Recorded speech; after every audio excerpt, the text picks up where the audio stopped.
Prelims जो पास करनी है तो थियरी को वजन देना है, करंट अफेयर्स को इतना वजन नहीं देना है। तो क्योंकि पिछले साल खराब था इसलिए अभी प्रदर्शन नॉर्मल भी हो तो वो बहुत अच्छा दिखता है आपको। बेज इफेक्ट मतलब A डिवाइड बाई B आप करते हैं तो B वाला नंबर जितना कम होगा तो रेशियो के हिसाब से आपको जवाब बड़ा आएगा। तो ये सब क्या उदारीकरण, लेकिन ये दूसरी बार हो रहा है तो इसे हम कहते हैं नियो लिबरलिज्म, नवीन उदारीकरण। ग्रॉस वैल्यू एडेड वो ऐसा है कि मान लो ये ट्रैक्टर 10 लाख का है, लेकिन उसको बनाने में जो बीच में स्टील और प्लास्टिक रबर निकला वो सब मान लो 6 लाख का था, तो माइनस कर दो क्योंकि वो तो इसमें फाइनल प्रोडक्ट में ऐड हो गया। तो आपने 100 रुपये उनको दिए थे, वो आपको मान लो 104 भी लौटा रहे हैं, लेकिन इन्फ्लेशन अगर 7% बढ़ गया 60 की जगह 40 रुपीज़ में आपको $1 मिलेगा।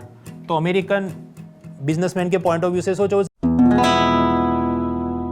यूपीएससी ने बीच में एक निबंध पूछा, man can not step in the same river twice because it is not the same river and he is not the same man. एक नदी जो है एक बार ही आप क्रॉस कर सकते हैं, दूसरी बार क्रॉस करते तो या तो पानी का बहाव चेंज हो जाता है या आप आदमी के रूप में बदल चुके होते हैं, तो it is not the same thing. अब वो ऐसी बात है कि जैसे कुछ साल पहले अगर आप पेपर देते तो नदी आपको बहुत चौड़ी और गहरी लगती कि सिलेबस जीएस का बहुत लंबा है, जटिल है, खासकर 2023 का पेपर, और नदी के उस पर जो भी आपकी रॉयल एंट्री कार है। अभी आप बदल चुके हैं कि ठीक है मैं जीएस के अंदर तो महारथी बन चुका हूँ, और आप 24-25 का पेपर देखें तो it is manageable for those who have prepared well. तो बीच में वो नदी पतली हो गई जीएस की, पर मगरमच्छ सी सेट का आ गया। अब ऐसे और कुछ अटेम्प्ट चले जाएं तो फिर अपनी एज अटेम्प्ट लिमिट चली जाती है। तो it is the same thing, मतलब ज्ञान देते रहना एक बात है, पर it is not the same river. इस बार जिसने कहा अब दूसरी बार पेपर अलग जात का आएगा ना हो। जैसे ये हिस्ट्री की हम बात कर रहे थे, 23 और 24 में देखो फ्रीडम स्ट्रगल कितना पूछा कि पॉपकॉर्न पे पिंच ऑफ सॉल्ट डाला है, एकदम ना के बराबर। और 25 का पेपर उसमें हिस्ट्री बहुत ज़्यादा फ्रीडम स्ट्रगल का पूछा, और वो भी ऐसे आसान आसान सवाल गांधी जी के बारे में, नॉन कोऑपरेशन मूवमेंट के बारे में, कि जो थोड़ा भी पढ़ के गया है he was able to convert those questions. जो भी मान लीजिए 4-5 सवाल हो रहे हैं तो we are not talking about 5 questions, we are talking about 10 marks. और वो ऐसे कि जो नेगेटिव में कटने वाले नहीं थे, ऐसे आसान से आपके 10 मार्क आ जाए। एक ज़माने में बहुत ये सब ग्राफ एनालिसिस करता था, देखो पिछले साल ये पूछा गया तो इस हिसाब से ये टॉपिक ज़्यादा है वगैरह। 2023 के पेपर के बाद मैंने ये सब काम छोड़ दिया है। जस्ट लाइक कि वो सम्राट अशोक ने कलिंग वॉर के बाद उसका युद्ध में से भरोसा उठ गया। Again it is the same thing, man can not step in the same river twice.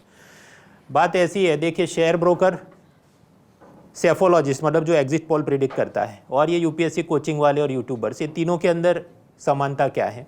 Event से पहले वो सब प्रिडिक्ट करेंगे ये ऐसा ही होगा, ये ऐसा होने वाला है वगैरह।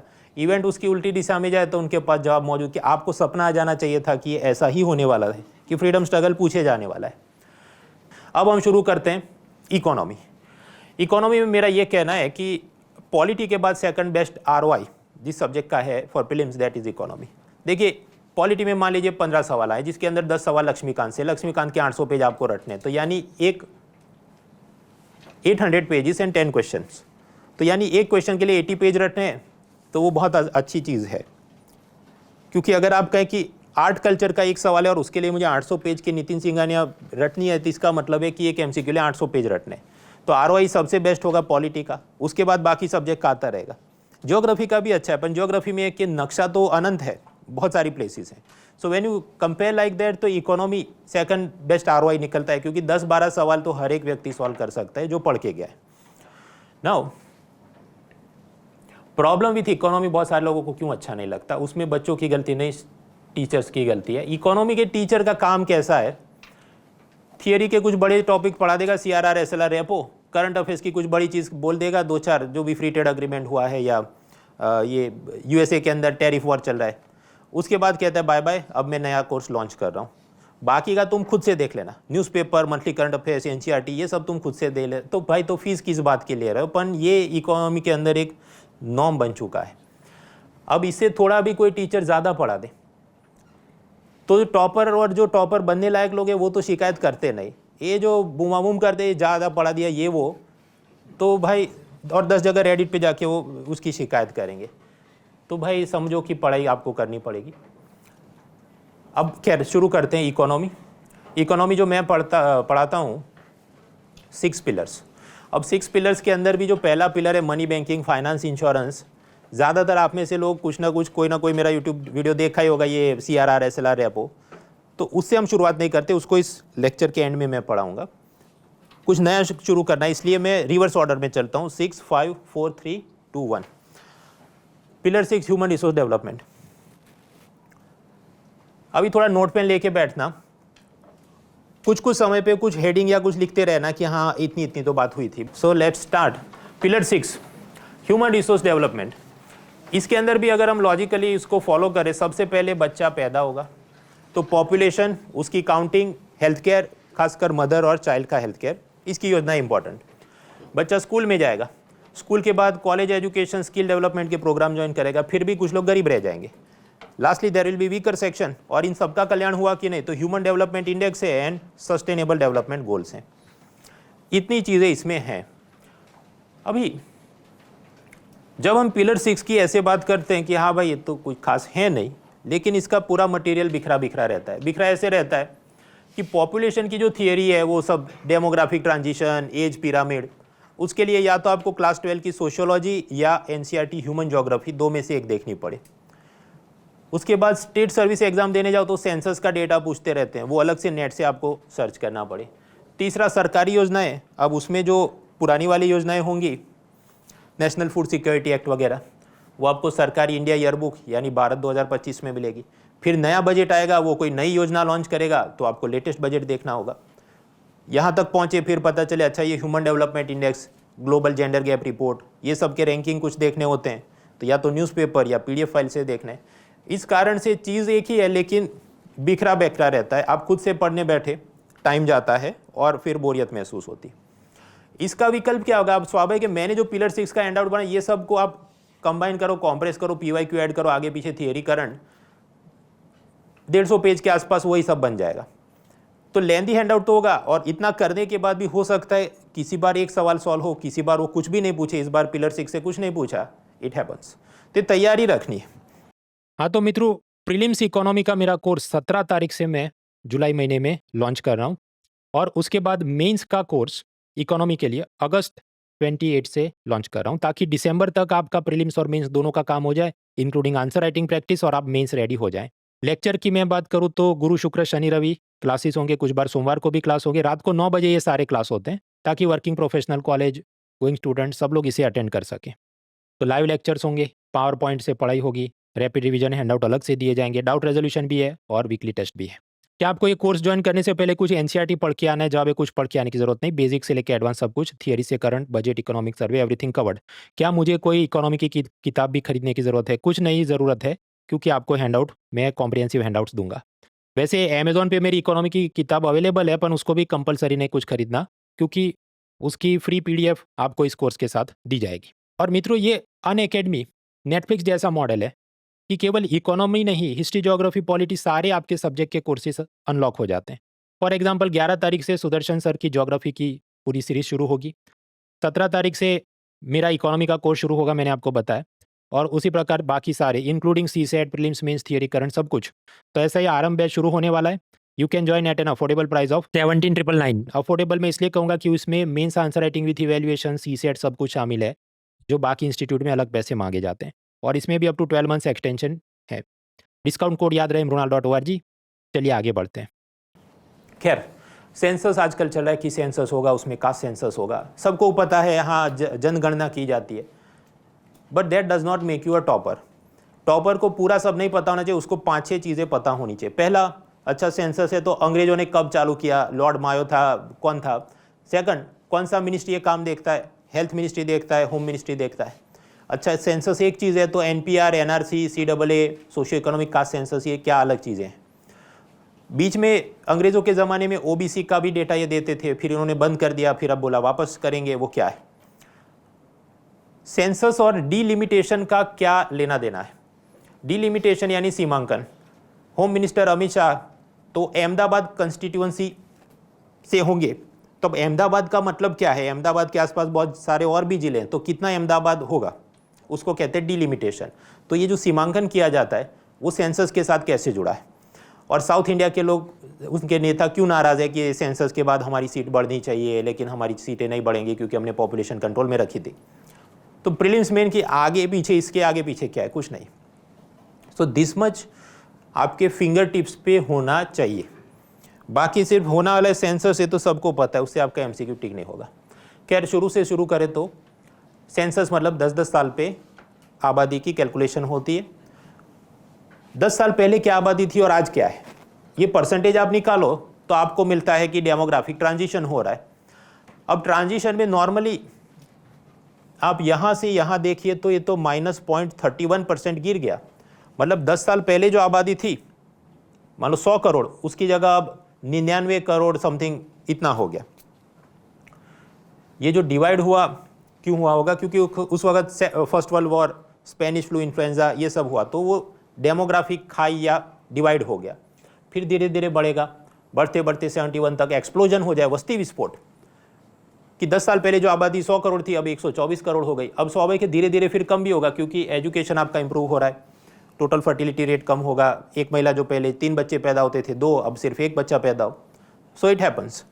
अब ये जो ट्रांजिशन है इसको हम ऐसे भी समझ सकते हैं कि यहाँ पर आप एक प्रकार से ये समझ सकते हैं कि नए बच्चे तो कम पैदा हो रहे होंगे, बस तो वही इकोनॉमिक डेवलपमेंट के साथ जुड़ा है। ऊपर जो ग्रे लाइन है दैट इज बर्थ रेट। मान लो पहले 40 बच्चे पैदा हो रहे थे, फिर धीरे धीरे कम होंगे और कम होंगे अमेरिका जैसे देशों में, फिर और कम होंगे जापान जैसे देशों में, राइट। तो ये जो पूरा ग्राफ्स है उसके स्टेजेस होते हैं, और स्टेजेस के बारे में आपको पूछा जाता है, तो ये सब दिया, एनसीईआरटी आप देख लो, कोई और किताब देख लो, ये आपको पता होना चाहिए। उसके बाद आता है माल्थुस।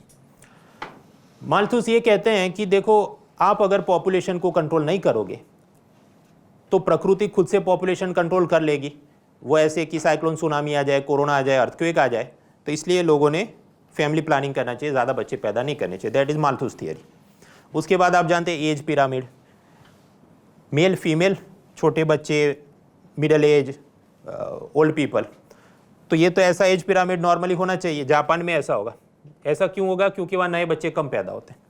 टोटल फर्टिलिटी रेट, एक महिला को कितने बच्चे एवरेज पैदा हो रहे हैं, वो सब कम होने लगता है। फिर सस्टेनेबल डेवलपमेंट गोल्स, उसमें बात होगी कि इन्फेंट मोर्टालिटी, मैटरनल मोर्टालिटी, कि 1000 बच्चे पैदा हुए उसमें कितने मर गए, 1 लाख बच्चों का जन्म हुआ तो उसमें प्रेगनेंसी कॉम्प्लिकेशन में कितनी माताएं मर गई, इसका पहले क्या टारगेट, अब क्या टारगेट, ये चीज़ें याद रखनी होती है। ये सब बुक में दिया है, हर जगह आपको मटीरियल में मिल जाएगा, but this is what you have to prepare. उसके बाद आएगा कि ये सारी चीज़ों के लिए बहुत सारी योजना चलेगी। योजना चलेगी तो मंत्रालय होंगे। मंत्रालय में कौन सी मिनिस्ट्री के नीचे क्या संस्था है, थोड़ा बहुत अंदाज होना चाहिए। हेल्थ मिनिस्ट्री है, उसके नीचे director controller, drug controller general of India होगा। एक सीडेस्को नाम की संस्था है। फूड सेफ्टी, उसके लिए एक और संस्था है FSSAI। So these are some important organisation. Ayush ministry है, तो ये आयुर्वेद, यूनानी, सिद्ध, होम्योपैथी, नेचुरोपैथी, अलग अलग उनके सेंटर्स हैं। कोई जयपुर में होगा, कोई बेंगलुरु में होगा, कोई चेन्नई में होगा, लोकेशन पता होना चाहिए। इनके फाउंडर्स कौन थे, होम्योपैथी जो जिन्होंने बनाई तो वो कौन, जर्मनी से थे, कहाँ से थे, वगैरह वगैरह, दैट यू शुड नो। फिर केमिकल मिनिस्ट्री भी आती है। Ministry of chemical and fertiliser ऐसे आती है कि फार्मा डिपार्टमेंट समझो हेल्थ मिनिस्ट्री के नहीं है, वो केमिकल मिनिस्ट्री के नीचे आता है। फिर ये दवाइयों के, नी रिप्लेसमेंट सर्जरी के क्या दाम मैक्सिमम होने चाहिए, उसकी एक संस्था NPPA, जिसको एसेंशियल कमोडिटी एक्ट में से कुछ पावर्स मिलते हैं। फर्टिलाइजर उसके साथ जुड़ा केमिकल मिनिस्ट्री बाय डिफॉल्ट है। तो ये आसपास कुछ चीज़ें पता होनी चाहिए। अब ये भी समझो हवा में से UPSC कोई सवाल नहीं निकालती, ये सब दिया है सरकार की इंडिया ईयर बुक में, उधर से भी देख सकते हैं, वरना अपनी इकोनॉमी बुक में भी समरी तो है। So this you should remember. उसके बाद अब योजनाएं शुरू होंगी।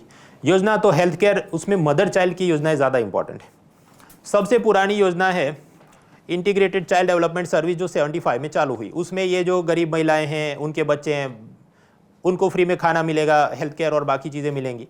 उसके लिए आंगनवाड़ी केंद्र होते हैं, आशा वर्कर्स होते हैं, दैट इज़ ICDS।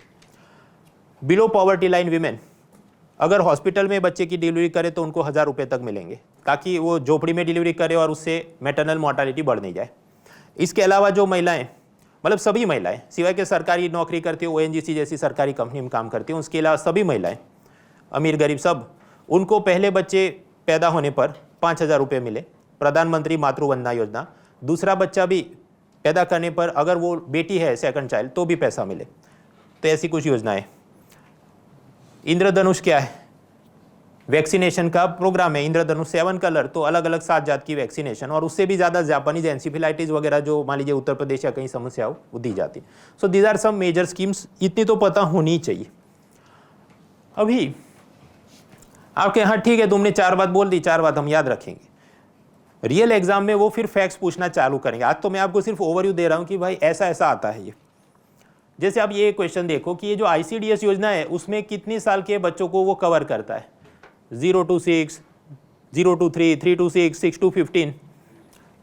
अब जो आशिक है और जो कातिल है उसमें फ़र्क ये होता है कि उसको ये याद होता है, उसको याद नहीं होता है, फिर कहे कि मेरा सिलेक्शन 3, 5, 10 अटेम्प्ट के बाद नहीं आ रहा है। So you have to have that fierce preparation. Again ये ऐसी चीज़ है, ज़रूरी नहीं कि आपको अभी के अभी याद हो, लेकिन एग्जाम के 1 महीने 15 दिन पहले से जब आप हार्डकोर रिवीजन चालू कर दें, at that time on the exam date it should be on your fingertips. दूसरा, मैंने अभी आपको बताया कि ये इंद्रधनुष वैक्सीनेशन प्रोग्राम है, पोलियो से लेके अलग अलग जात की 7 वैक्सीन दी जाती है, उसमें हेपेटाइटिस बी नाम की वैक्सीन भी दी जाती है। अभी 2019 का एक क्वेश्चन, उसमें आप सिर्फ सेकंड बी स्टेटमेंट पढ़ो जो मैंने रेड में हाईलाइट किया है, गिव यू 20 सेकंड्स।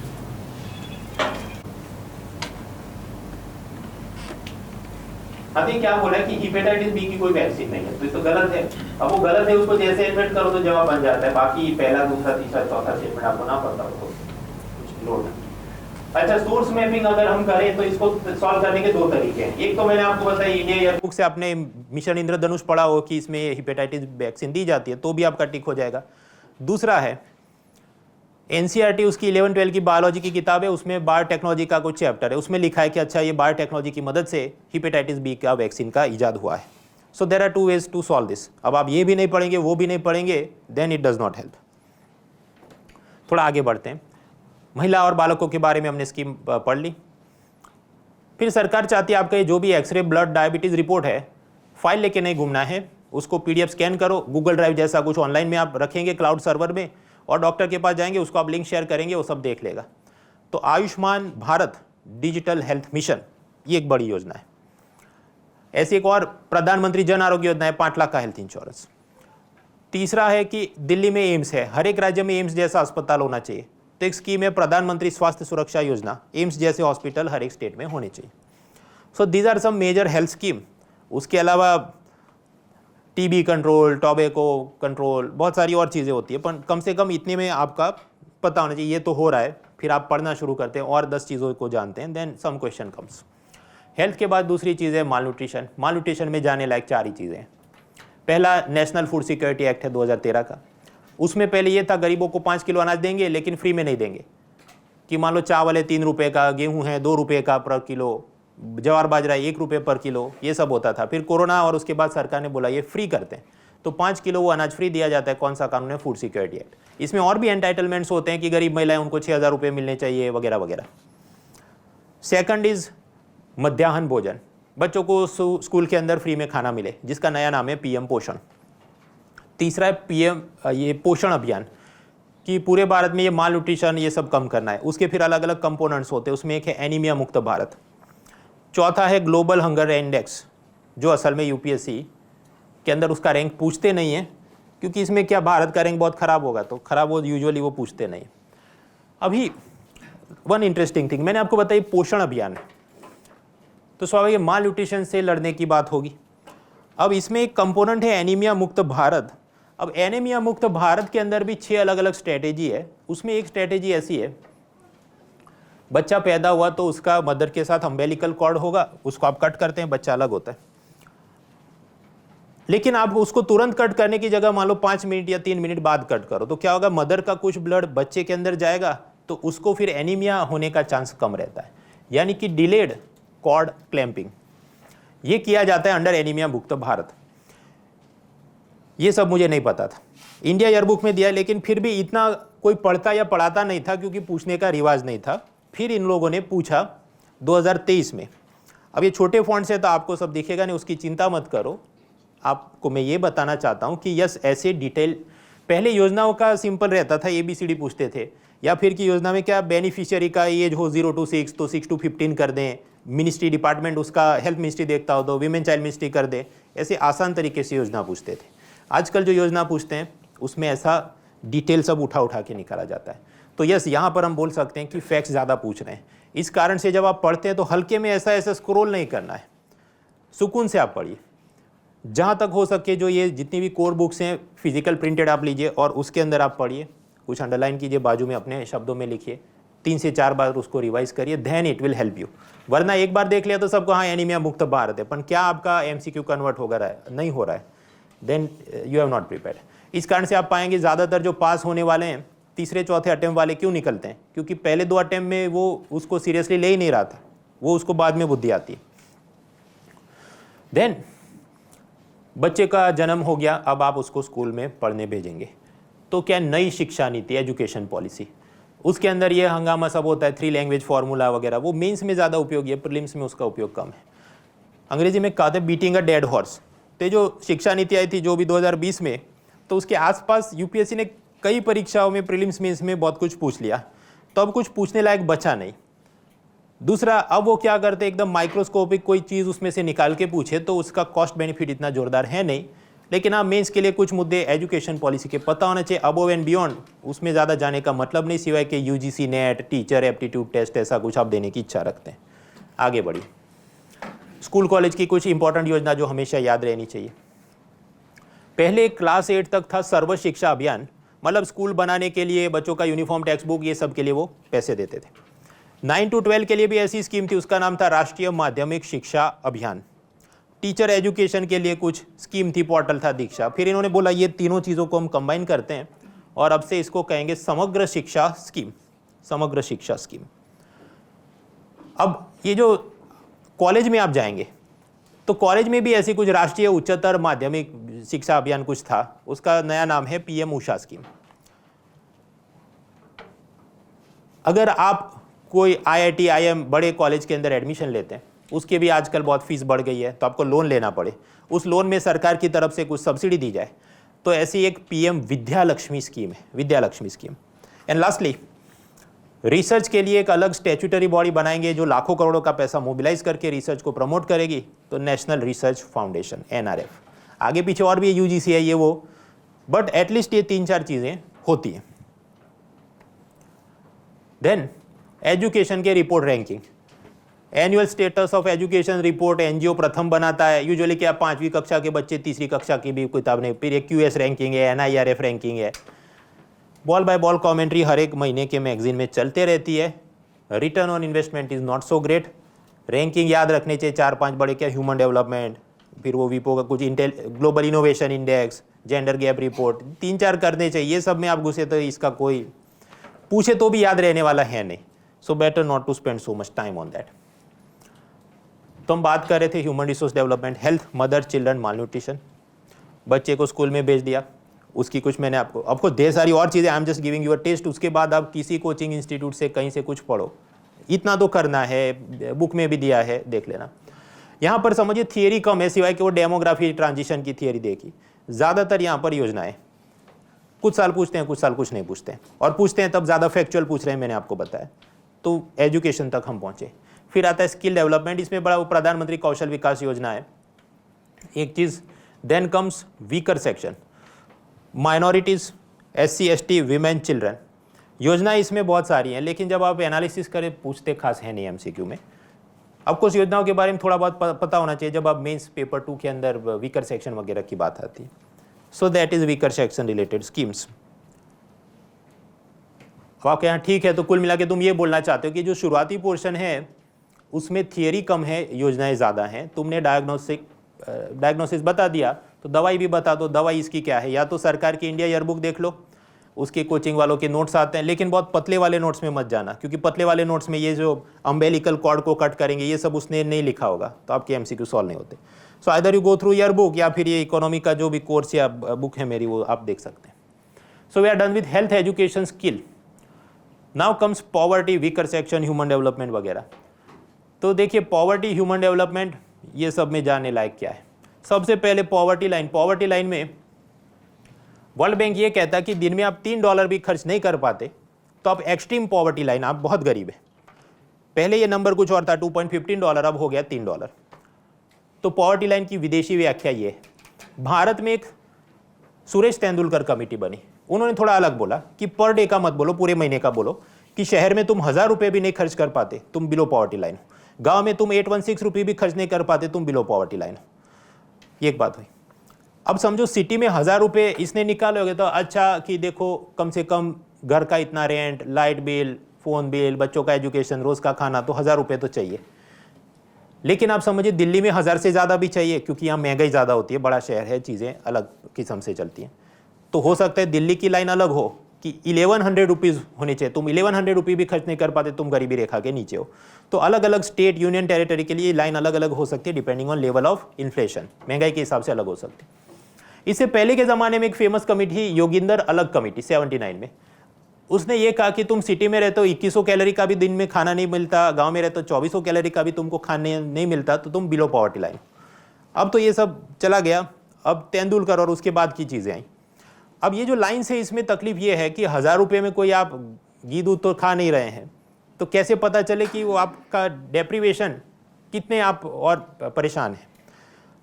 तो यूएनडीपी जो ह्यूमन डेवलपमेंट इंडेक्स निकालता है, उन्होंने निकाला मल्टी डायमेंशनल पॉवर्टी इंडेक्स। ये मल्टी डायमेंशनल पॉवर्टी इंडेक्स में वो क्या करते हैं कि ऐसा एक आंकड़ा नहीं पूछते कितना खर्च कर रहे हो, they will ask you 10 questions. 10 questions वो ऐसे पूछेंगे, अच्छा तुम्हारे घर में खाना कैसे पकाते हैं, एलपीजी सिलेंडर है, लकड़ी जला के बनाते हो, वगैरह, सच 10 questions, and they will find out कि आपके देश में कितने लोग गरीबी को फेस कर रहे हैं। तो यूएनडीपी का ऐसा मल्टी डायमेंशनल पॉवर्टी इंडेक्स है। अब स्वाभाविक है, हॉलीवुड में टॉम क्रूज की बनी टॉप गन मैवरिक या कुछ, तो ऋतिक रोशन ने कहा मुझे भी फाइटर बनानी है, तो नीति आयोग ने निकाला मल्टी डायमेंशनल पॉवर्टी इंडेक्स। उसमें भी ऐसा ही 10 सवाल पूछते हैं और उस हिसाब से गरीबी तय होती। Then comes UNDP, again famous है अपने ह्यूमन डेवलपमेंट इंडेक्स के लिए। ह्यूमन डेवलपमेंट की सबसे पहले बात किसने की, तो याद रखना है पाकिस्तानी इकोनॉमिस्ट महबूब उल हक ने की। ये ऐसा एनसीईआरटी ह्यूमन ज्योग्राफी में दिया है, तो कबूल करना, याद करना है, कुछ बार यूपीएससी ने पूछा भी है। तो पहले इन्होंने वो चीज़ इन्वेंट की, उसके बाद भारत के इकोनॉमिस्ट थे अमर्त्य सेन, वो दोनों लोग मिले और फिर इन लोगों ने पूरा वो फॉर्मूला ईजाद की होगी, यूएनडीपी को दिया, और यूएनडीपी ने 90s के ज़माने से ह्यूमन डेवलपमेंट इंडेक्स बनाने की शुरुआत की। ह्यूमन डेवलपमेंट इंडेक्स के 3 कंपोनेंट है, रात को 2 बजे भी आपको याद होने चाहिए। वो आपको पूछेगा आपके देश में हेल्थ कैसी है, और वो हेल्थ कैसे नापते हैं, what is your life expectancy, कि तुम कितने साल जियोगे। मान लो भारत के अंदर सब लोग 72 ईयर्स जिएंगे। फिर वो कहेगा चलो एजुकेशन, कि तुम कितने साल पढ़ोगे, तो हम कहे चलो क्लास 1 to 12 हम उम्मीद रखते हैं कि 12 साल पढ़ेंगे, लेकिन आप जानते हैं बहुत सारे गरीब लोग बीच में ड्रॉप आउट कर देंगे, तो असल में वो केवल 6 ईयर्स पढ़ेंगे। तो इसमें से वो एक नया नंबर निकालेगा कि एक्सपेक्टेड ईयर्स ऑफ स्कूलिंग क्या है। Thirdly they will ask you what is your standard of living, कि साल में कितने डॉलर कमाते हो। तो जो भी मान लो भारत का आ जाए कि साल में मान लो $3000 कमाते हैं, तो आपके पास 3 नंबर आ गए। 3 का आप क्यूब रूट निकालते हैं, health, education and standard of living, उसका क्यूब रूट घनमूल निकालोगे तो आपको जवाब मिलेगा। वो जवाब हमेशा या तो 0 हो सकता है, नहीं तो 1 हो सकता है। जितना 1 के करीब है तो बेस्ट है, 0 के करीब है तो वर्स्ट है। तो सोमालिया, इथियोपिया, अफगानिस्तान स्वाभाविक है 0 के करीब उसका जवाब है 0.2, 0.3 वगैरह। ऊपर मेरिट लिस्ट में जाओ 0.9 के करीब जवाब आता है आइसलैंड का, उसका हाईएस्ट स्कोर है, तो स्वाभाविक है आइसलैंड को नंबर 1 मिले ह्यूमन डेवलपमेंट इंडेक्स में। भारत अपना 0.5 से थोड़ा ऊपर 0.6 के आसपास जवाब आए, तो मेरिट लिस्ट में अपना नंबर आ जाता है 130। बांग्लादेश का भी सेम नंबर आ जाता है क्योंकि उसके भी सेम मार्क्स आए। So that is human development index 2025।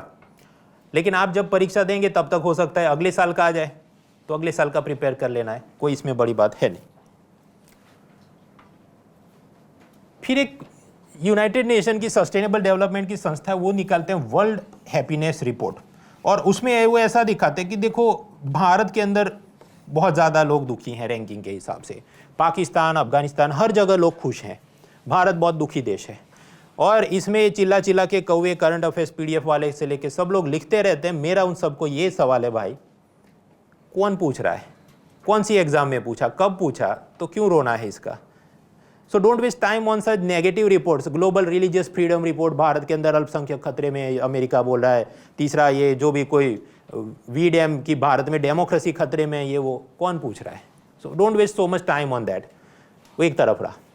लेकिन आपको रात को 2 बजे भी याद होना चाहिए कि देखो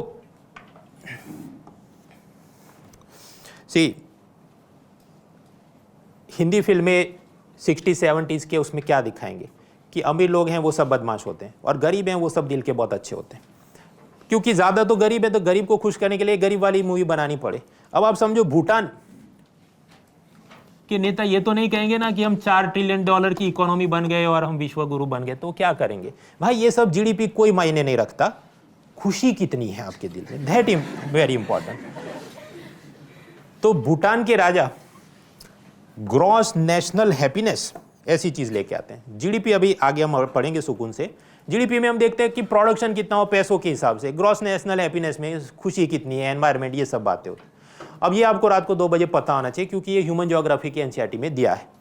ग्रॉस नेशनल हैप्पीनेस की सबसे पहले बात किसने की? फिर आपको स्वीडन, नॉर्वे ऐसे ऑप्शन देते लोग तो क्या हाँ भाई वही होंगे, नहीं, सबसे पहले बात किसने की? भूटान के राजा ने की थी। Then come sustainable development goals, united nation ने ये बनाए, इसमें 17 गोल्स हैं। जैसे गोल नंबर 1 है गरीबी हटाओ, गोल नंबर 2 है भूखमरी हटाओ, 17 गोल्स हैं। और फिर हर एक गोल के अपने टारगेट होते हैं कि जैसे जीरो पॉवर्टी का मतलब क्या? सबका इंश्योरेंस होना चाहिए, सबको काम मिलना चाहिए, सबके पास घर होना चाहिए।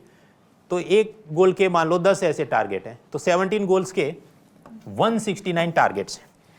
अभी जो 169 टारगेट्स हैं तो मॉनिटर करेगा हर एक देश और यूनाइटेड नेशन में अपना रिपोर्ट भेजेगा। तो कोऑर्डिनेशन के लिए एक संस्था होनी चाहिए। भारत में कौन सी संस्था है? फाइनेंस मिनिस्ट्री नहीं है, नीति आयोग ये काम देखता है। तो नोडल संस्था क्या हुई? नीति आयोग भारत में एसडीजी गोल का काम देखता है। अभी नॉर्मली मैंने आपको बताया अब तक कि भारत का खराब दिखता हो ऐसा वो एमसीक्यू में पूछते नहीं, लेकिन यूपीएससी के अंदर एक सीडीएस परीक्षा होती है आर्मी, नेवी, एयरफोर्स अधिकारियों के लिए। उसमें आप क्वेश्चन देखो और नीचे जो ग्रीन और येलो में मैंने ऑप्शन मार्क किया वो आप देखो। I give you 20 seconds.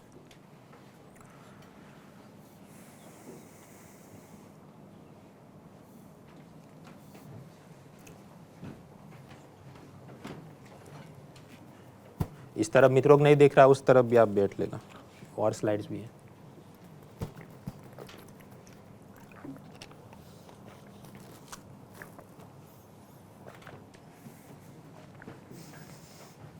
ये क्वेश्चन टफ 2-3 कारणों से है। जब भी ऐसे रिपोर्ट इंडेक्स आते हैं हम ऊपर का देखते हैं कि टॉप 3 कौन से, केरला है, मेघालय है, ये। बॉटम में अब आप लगाएंगे तुक्के रियल एग्जाम में कि अच्छा तो फिर इसमें सबसे बॉटम चलो बिहार होना चाहिए, ऐसा कोई लोग सोचेंगे, तो भी आप 50-50 हो जाते हैं। ए भी हो सकता था, बी भी हो सकता था, कुछ और भी तुक्के मारते। अच्छा उत्तर प्रदेश भी इतना बड़ा एरिया है तो सारे लोग के पास खुशहाली में कुछ लोग नहीं रहे होंगे। So B should be the answer, but B is not the answer. The answer is A, Assam, Jharkhand, Bihar. तो ये अनएक्सपेक्टेड क्वेश्चन, एक तो क्योंकि हम नेगेटिव फॉलो नहीं करते, दूसरा नेगेटिव यूपीएससी पूछती है पर वो विदेशों के बारे में कि कौन से फॉरेन कंट्री में मिलिट्री कू यानी सैन्य विद्रोह हो गया, कौन से का तालाब सूख गया, फॉरेन कंट्री का पूछते थे, इंडिया का नहीं पूछते थे। थैंकफुली इसके बाद के जो पेपर हुए तो फिर उन्होंने ऐसा नहीं पूछा। तो one swallow does not make a summer, अंग्रेजी कहावत है कि कोई एक घटना तो जरूर नहीं हर बार वो ऐसे ही होते रहता है। But yes you should keep an I, but don't lose sleep over all this things, वरना आप लंबे हो जाएंगे। That is pillar 6। मैंने एक आउटलाइन दी, बाकी आप कहीं कोई बुक या कहीं से भी पढ़ो, इतना आपको पता होना चाहिए। रिवर्स ऑर्डर में चलते हैं। Pillar 5 infrastructure. इंफ्रास्ट्रक्चर में हुआ ये कि नॉर्मली यहाँ से 0 से लेके एक सवाल आते थे यूपीएससी प्रीलिम में, इस बार कुछ ज़्यादा आ गए, 4 MCQ, अपेक्षा से ज़्यादा आ गए। खैर देखिए इंफ्रास्ट्रक्चर तो क्या क्या होना चाहिए। माइनिंग इंफ्रास्ट्रक्चर, उसमें से आपने कोयला, पेट्रोलियम सब निकाला, तो एनर्जी इंफ्रास्ट्रक्चर, उसमें भी आजकल क्लीन एनर्जी की बात होगी। फिर वाटर सैनिटेशन, सड़क, ट्रांसपोर्टेशन इंफ्रास्ट्रक्चर, फिर सिटी इंफ्रास्ट्रक्चर, गांव का इंफ्रास्ट्रक्चर, हाउसिंग इंफ्रास्ट्रक्चर, फिर IT, telecom, satellite, digital infrastructure. और ये सब बनाने के लिए सरकार के पास पैसा नहीं, तो कहे 50 करोड़ हम देते हैं, अदानी जी 50 करोड़ आप दे दो, केरला में एयरपोर्ट बनाते हैं, पब्लिक प्राइवेट पार्टनरशिप। और ये सब के लिए पैसा मोबिलाइज करना है। नेशनल इंफ्रास्ट्रक्चर पाइपलाइन, पीएम गति शक्ति, ये सब चीज़ें। तो मोटे मोटे तौर पर ये चीज़ें, इस पर हम अभी आगे पढ़ाई करते हैं। सबसे पहले माइनिंग इंफ्रास्ट्रक्चर, तो mines and minerals development and regulation act है, उसके तहत असल में तो समझो माइनिंग सारा यूनियन के हिस्से आता है, लेकिन उन्होंने काम अपना हल्का करने के लिए, इतना एडमिनिस्ट्रेटिव स्टाफ नहीं है तो हिस्से कर दिए कि जैसे मेटल मिनरल्स, पेट्रोलियम गैस, कोयला, एनर्जी मिनरल्स, न्यूक्लियर मिनरल्स, ये सब हैं, इसको हम कहेंगे मेजर मिनरल्स और इसका काम देखेगा कौन? Union government. इसके अलावा जो भी है बाहर, सैंड, मार्बल, ये सब को हम कहेंगे माइनर मिनरल्स, गौण खनिज, इसका सारा काम स्टेट देखेगा। अब ये जो चीज़ें इसके आगे पीछे थोड़ी थियरी होती है उसके लीगल मैटर्स की। 2 बार सेम टू सेम क्वेश्चन, मतलब ऑलमोस्ट सेम क्वेश्चन उन्होंने पूछा, तो PYQ सॉल्व करने चाहिए, ताकि एक बार पूछा और 2025 में मिलता जुलता फिर से पूछा था, आपका जवाब एक तो ऐसे ही सॉल्व हो जाना था। अब अगर हम नेचर ऑफ क्वेश्चंस देखें माइनिंग में, तो एक इसमें होते हैं साइंस रिलेटेड क्वेश्चन, कि आपको 3-4 मिनरल्स दे के वो पूछता है कि कौन सा मेजर मिनरल है। तो मैंने आपको लॉजिकल पैटर्न बताया कि मेटल, एनर्जी, न्यूक्लियर टाइप के मिनरल हैं तो मेजर मिनरल होगा। तो ऐसा साइंस कुछ बार पूछते हैं। कुछ बार लीगल एस्पेक्ट पूछते हैं कि अच्छा इसमें क्या है, कानून के मुताबिक यूनियन देखेगा, स्टेट देखेगा, उनके पास कितना पावर है। कुछ बार वो ईयरबुक टाइप का पूछते हैं, मतलब मिनिस्ट्री डिपार्टमेंट। फॉर एग्जांपल एक कोल कंट्रोलर ऑर्गेनाइजेशन है, इसके बारे में मुझे भी नहीं पता था कि ऐसी चीज़ है, क्योंकि वो ईयरबुक में भी नहीं दिया है, तो उसकी वेबसाइट से सर्च करके इन्होंने क्वेश्चन बनाया होगा, तो इसका पूछा कि ये क्या काम करता है। फिर ऐसा एक बार उन्होंने पूछा petroleum and natural gas regulatory board, हालांकि उसका तो इंडिया ईयरबुक में दिया था, तो एक बार प्रश्न पूछा, फिर दोबारा 2025 में सेम क्वेश्चन रिपीट किया, थोड़ा बदल के। तो पुराने पेपर देखने चाहिए। So this is what you need to prepare for mining. अब माइनिंग में समझो एक ज़माने में क्या था, इंदिरा गांधी ने प्राइवेट सेक्टर की माइंस को सब टेक ओवर कर लिया, नेशनलाइज कर दिया, और कोल इंडिया कंपनी बन जाती है, तो वो सब कोयले की खदान करेगी। फिर 1991 और उसके बाद नरसिम्हा राव देखते हैं कि नहीं, प्राइवेट सेक्टर कंपनियों को भी कोल माइनिंग करनी है, तो टाटा को मंजूरी दे दो, इनको मंजूरी दे दो, ये सब चला, वो एक दौर था। उसके बारे में हालांकि आजकल सवाल कम आते हैं, क्योंकि आप जानते हैं अब नई नई चीज़ें हुई, क्रिटिकल मिनरल्स और उसके आसपास प्रश्न बढ़ने लगे। क्या भारत में न्यूक्लियर रिएक्टर कोई प्राइवेट कंपनी लगा सकती है? अब कानून में सब लिख दिया कि हाँ लगा सकते हो, या कुछ ऐसी सरकार की सोच है, पर इसमें तकलीफ ये हुई, अनलिमिटेड न्यूक्लियर लायबिलिटी। मतलब वो ऐसा कहता है, मान लो अदानी ने कोई न्यूक्लियर प्लांट बनाया और उसमें ये चेर्नोबिल या फुकुशिमा जैसा ब्लास्ट हो गया, तो लोग मर जाएंगे, उनकी फ्यूचर जनरेशन भी सब अपाहिज पैदा होंगी। तो कानून ये क्या कहता है कि देखो, इनकी 7 पुश्तें अगर अपाहिज पैदा हो तो तुम 7 पुश्तों का पैसा दो, 8वीं पुश्त भी अपाहिज तो उसका भी पैसा दो। तो अनलिमिटेड लायबिलिटी है। अब जो अनलिमिटेड लायबिलिटी, तो अदानी के भाई मेरी मती मारी गई, मैं ऐसा तो कोई काम करूंगा ही नहीं, तो मुझे प्लांट खोलना ही नहीं। इसलिए नए बजट में सरकार ने क्या कहा, नहीं हम इसको चेंज करते हैं, और ये जो लायबिलिटी है इसको हम लिमिट करने की कोशिश करें, कि हम एक नंबर बोलते हैं कि चलिए कितना भी बड़ा ब्लास्ट हो गया, आपको 5,000 करोड़ से ज़्यादा नहीं देने। जब ऐसा होगा तो लायबिलिटी लिमिटेड कर देंगे, सीमित कर देंगे। तो अभी जो नया मॉनसून सेशन होगा उसमें ये होने वाला है, तो करंट अफेयर्स में आए तो देख लेना। हम ये सोचते हैं कि न्यूक्लियर एनर्जी क्लीन एनर्जी है, अपन समझिए यूरेनियम माइनिंग और उसका प्योरिफिकेशन करने के लिए सल्फ्यूरिक एसिड चाहिए। सल्फ्यूरिक एसिड बनता कैसे? पेट्रोलियम रिफाइनरी के बाय प्रोडक्ट में से बनाया जाता है, और उसके लिए तो पर्यावरण प्रदूषित हो ही रहा है, तो दोगलापन है ये सब। हम सोचते हैं कि सोलर पैनल बहुत ही अच्छी बात है, पर उसको भी बनाने के लिए जितना सिलिकॉन से लेके सारे मेटल्स आप निकालते हैं ज़मीन से, तो बहुत सारा कोयला जना के आपको मिनरल्स का रिफाइनिंग करना पड़ता है। उसको एक ट्रक में भर के आप अपने ट्रांसपोर्टेशन प्लेस तक पहुंचाते हैं, उसका इंस्टॉलेशन करते हैं। 25 साल बाद वो सोलर पैनल बंद हो जाएगा, उसका रिसाइकलिंग नहीं हो सकता, उसको लैंडफिल्स में फेंक देना पड़ता है। तब बारिश होती है, लीचिंग से सारा केमिकल ज़मीन में जाता है, आप खाते हैं, आपको कैंसर होता है। तो इकोनॉमिक सर्वे का ये कहना है कि दोगलापन है ये सब, कि सोलर एनर्जी बहुत अच्छी है और कोयल एनर्जी खराब है वगैरह वगैरह। पर ये मेंस के मुद्दे बनते हैं, प्रीलिम्स का उपयोग कम है।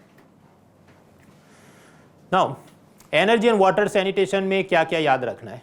सबसे पहले आपको पता होना चाहिए रैंकिंग, कि ये जो कोयले से, न्यूक्लियर एनर्जी, हाइड्रो, ये सब से जो बिजली बनाते हैं, तो सबसे ज़्यादा कौन सी बिजली बनती होगी? स्वाभाविक है कोयला जला के हम बनाते हैं। सबसे कम कौन सी होगी? न्यूक्लियर मेरे ख्याल से होनी चाहिए। खैर वो रैंकिंग हर साल इकोनॉमिक सर्वे देता है, उसके बाद मैं अपडेट करता हूँ नोट्स, वो देख लेना आप। एनर्जी की जो स्कीम है वो 2 जात की हो सकती है। एक ऐसी होगी कि जहाँ पर सोलर, विंड वगैरह के अलावा वाली बात होगी। फॉर एग्जाम्पल कि नॉर्मल इलेक्ट्रिसिटी कंपनियां तो कोयला जला के बिजली बनाती हैं, आगे आपको बेचती हैं। अब ये जो इलेक्ट्रिसिटी डिस्ट्रीब्यूशन कंपनियां हैं वो लॉस में चलती हैं, तो उनकी मदद के लिए एक योजना है उदय स्कीम, हालांकि अब ये पुरानी है। फिर सरकार ने देखा देखो गांव वालों को घर घर बिजली मिले, उसके लिए हमने ये सारा इंफ्रास्ट्रक्चर इंप्रूव करने की ज़रूरत है, तो दीनदयाल ग्राम ज्योति योजना। फिर ऐसी मिलती जुलती एक और योजना करी सौभाग्य, कि इसमें भी सब गरीब लोगों को हम बिजली के कनेक्शन देंगे। फिर ऐसी बहुत सारी योजना होगी, तो सरकार ने कहा इसको हम कंबाइन करके एक रिवैम्प्ड डिस्ट्रीब्यूशन सेक्टर स्कीम खोलते हैं। एलपीजी सिलेंडर आप खरीदें तो उस पर आपको सब्सिडी मिले, पहल स्कीम है। बीपीएल महिलाओं को और उसमें ज़्यादा सहायता मिले, उसके लिए प्रधानमंत्री उज्ज्वला स्कीम है। So these are some notable scheme, और भी छोटी मोटी है पर ये तो पता होनी चाहिए। क्लीन एनर्जी में आते हैं, सबसे बड़ी योजना है Jawaharlal Nehru national solar mission. उसके बाद प्राइम मिनिस्टर मोदी ने कहा कि देखो हर एक घर के ऊपर आप बिजली का सोलर पैनल लगा दो और आपका बिजली बिल कम आएगा, ये सब तो प्रधानमंत्री सूर्य घर मुफ्त बिजली योजना।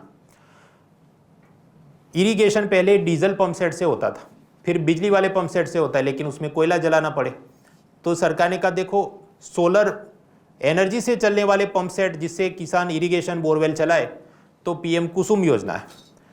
और फिर अल्टीमेटली आजकल और एक नया चल रहा है ग्रीन हाइड्रोजन मिशन, कि सोलर विंड एनर्जी से बिजली बनाई, उससे पानी का इलेक्ट्रोलाइसिस करो तो H2O में से H2 आएगा, उससे हाइड्रोजन कार चलाओ, तो ये सब भी चलता है। So these are some major schemes.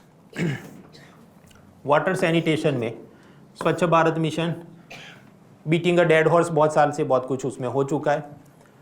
सिर्फ इसमें हर साल स्वच्छता सर्वेक्षण आता है, उसका रैंकिंग याद रखना है। रैंकिंग में भी एक चीज़ याद रखनी है कि यूजुअली इंदौर का रैंक नंबर 1 आता है। बीच में एक साल ऐसा हुआ कि सूरत के साथ टाई हो गया, 2 लोगों का रैंक 1 आ गया। कुछ बार पूछते हैं, IAS में नहीं पूछते, CDS CAPF बाकी जगह पूछते हैं। फिर एक जल जीवन मिशन है कि हर एक के घर पाइप से पानी पहुंचना चाहिए। ग्राउंड वाटर के लिए अटल भूजल स्कीम है। फिर रैंडम ग्लोबल ऑर्गेनाइजेशन है लाइक वर्ल्ड टॉयलेट ऑर्गेनाइजेशन, उसका प्रश्न 1-2 साल पहले पूछा, तो वो तो स्किप ही कर सकते हैं, हमको पता नहीं क्या क्यों कैसे चल रहा है। सो this is the overall picture of energy water sanitation for prelims. फिर आगे बढ़े तो बिजली, पानी, सड़क के अंदर सब हिट एंड मिस टाइप का है, मतलब हर साल कुछ पूछते नहीं, अब पूछे तो फिर वो कुछ बार ऐसा पूछते हैं। देखिए एयरपोर्ट 2 जात के हो सकते हैं, कि हैदराबाद में इंटरनेशनल एयरपोर्ट नहीं था तो खुली जमीन पे जीरो से बनाया गया, that is called greenfield airport. तो इन्होंने 3-4 ऐसे ग्रीनफील्ड एयरपोर्ट, और इसमें से कौन सा ग्रीनफील्ड है बताओ। अब तकलीफ ये है कि आप कौन से इंटरनेट साइट से देख रहे हैं, उस हिसाब से जवाब अलग आते हैं। तो कोचिंग वालों के आंसर की अलग दिशा में, यूपीएससी अलग दिशा में, तो हिट एंड मिस टाइप का रहता है। खैर जाने लायक चीज़ें क्या होनी चाहिए, इनलैंड वाटरवेज, और उसके अंदर भी नेशनल वाटरवेज 1, तो कहाँ से जाना चाहिए, गंगा जी से जाना चाहिए, उसका कुछ जलमार्ग विकास योजना है, that is one thing. Coastal area के अंदर पोर्ट्स लगाएंगे, डेवलप करेंगे, सागरमाला स्कीम है। हाईवे डेवलप करने, भारतमाला स्कीम है। गांव तक सड़कें होनी चाहिए, प्रधानमंत्री ग्राम सड़क योजना है, और वो अभी नहीं बनी, वो वाजपेयी के ज़माने में बनी थी। तो एक बार इन्होंने ऐसा पूछा कि 4 योजना दी थी कि कौन सी ओल्डेस्ट है, तो बाकी सब ऐसी योजना है जो मोदी जी ने शुरू की, तो ओल्डेस्ट कौन सी होगी, वाजपेयी वाली, तो ग्राम सड़क योजना थी। बहुत सारे टनल्स और ब्रिज बनाए जाते हैं, IAS में तो लगभग ना के बराबर कुछ पूछते नहीं। CDS CAPF engineering service exam, उसमें longest, highest tunnel, highest bridge, ये सब पूछते रहते हैं, तो जनरल नॉलेज पता होना चाहिए। प्राइवेट रेल, मेट्रो वगैरह इधर उधर उद्घाटन होता है, पर MCQ के हिसाब से कुछ खास देखने को नहीं मिलता। एविएशन, हवाई यात्रा की टिकटें बहुत महंगी है। सरकार ने एक उड़े देश का आम नागरिक यानी उड़ान स्कीम लॉन्च की, वैसा कि छोटे शहरों को कनेक्ट करने वाली फ्लाइन, उसमें टिकट सस्ती बेचो, एयरलाइन का जो नुकसान हुआ तो सरकार एक फंड में से उसको क्रॉस सब्सिडाइज करेगी, ये एक चीज़ हुई। And lastly there is PM Gati शक्ति के सारा ट्रांसपोर्ट इंफ्रास्ट्रक्चर और इंप्रूव करना है। So these are major schemes in infrastructure, सब टॉपिक ट्रांसपोर्टेशन। अभी इसमें कुछ मेंस के मुद्दे ऐसे चलते हैं कि नॉर्मली ट्रेन के इंजन डीजल वाले थे, फिर सरकार ने सोचा कि देखो डीजल वाले इंजन तो ठीक नहीं है, हम बिजली वाले इंजन लगा देंगे, इलेक्ट्रिक इंजन्स। पर आप समझो भारत में ज़्यादातर इलेक्ट्रिसिटी जो कोयले से बनाई जाती है, तो ये कोई क्लीन एनर्जी या ग्रीन कैसे हुआ जस्ट बिकॉज डीजल नहीं जला रहे हैं, तो ये सब ग्रीन वॉशिंग हो रहा है, मतलब सिर्फ कागज़ पे दिखावा हो रहा है, ऐसे कुछ मुद्दे चलते रहते हैं। Electric vehicle is another component. पहले एक योजना थी पीएम इंडिया फेज 1 फेज 2 कुछ चला, फिर सरकार ने सोचा अभी नया निकालते हैं, तो पीएम ई ड्राइव स्कीम है। और ये चलाती कौन है आपका? अच्छा, ड्राइव तो रोड ट्रांसपोर्ट मिनिस्ट्री होना चाहिए ना, ये हैवी इंडस्ट्री मिनिस्ट्री जब देखती है। इसमें ऐसा कि आप ये सब 2 व्हीलर 3 व्हीलर ट्रक एम्बुलेंस सब खरीदो तो आपको कुछ सब्सिडी दी जाएगी। और इलेक्ट्रिक चार्जिंग, पेट्रोल पंप तो बहुत सारे हैं, इलेक्ट्रिक चार्जिंग के ऐसे स्टेशन बनाने के लिए भी सरकार पैसा देगी। That is PM E drive scheme. फिर बीच में इलॉन मस्क कुछ बोलने लगा, मैं भारत आके टेस्ला फैक्ट्री खोलूंगा, तो सरकार ने ईवी की पॉलिसी बनाई, इलेक्ट्रिक व्हीकल की पॉलिसी, पर वो खास कुछ फेमस फिर हुआ नहीं क्योंकि इलॉन मस्क आया नहीं।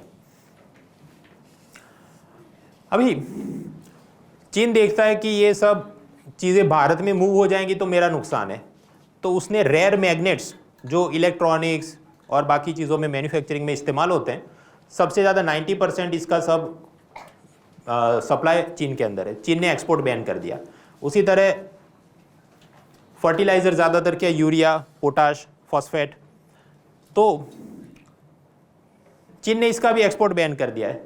तो weaponising of the supply chain ऐसा चीन कर रहा है, लेकिन ये प्रीलिम्स से ज़्यादा मेंस का मुद्दा है। इससे लड़ने के लिए भारत सरकार ने सोचा कि हमें लिथियम और ऐसी माइंस अर्जेंटीना और विदेश में एक्वायर करनी होगी, अपने देश में तो इतना सप्लाई है नहीं। तो मिनरल या माइंस मिनिस्ट्री है, उसके नीचे 3 कंपनियां हैं, नाल्को, हिंदुस्तान कॉपर और एक MECL। ये तीनों लोग मिलकर चौथी कंपनी बनाते हैं, दैट इज खनिज विदेश। और खनिज विदेश काम क्या करेगी? यही कि वो बाकी सब देशों में ऐसी माइंस एक्वायर करेगी। अर्बन और रूरल इंफ्रास्ट्रक्चर में जाते हैं। गांव के अंदर जमीन के विवाद ज़्यादा होते हैं, तो क्या किया जाए? ड्रोन से सर्वे करो, सबके प्रॉपर्टी कार्ड बना दो, स्वामित्व स्कीम है। सिटी में भी अब ऐसा करेंगे तो एक नक्शा लैंड रिकॉर्ड स्कीम आएगी। अब रूरल, अर्बन और हाउसिंग इंफ्रास्ट्रक्चर में नोटेबल स्कीम्स, तो देखिए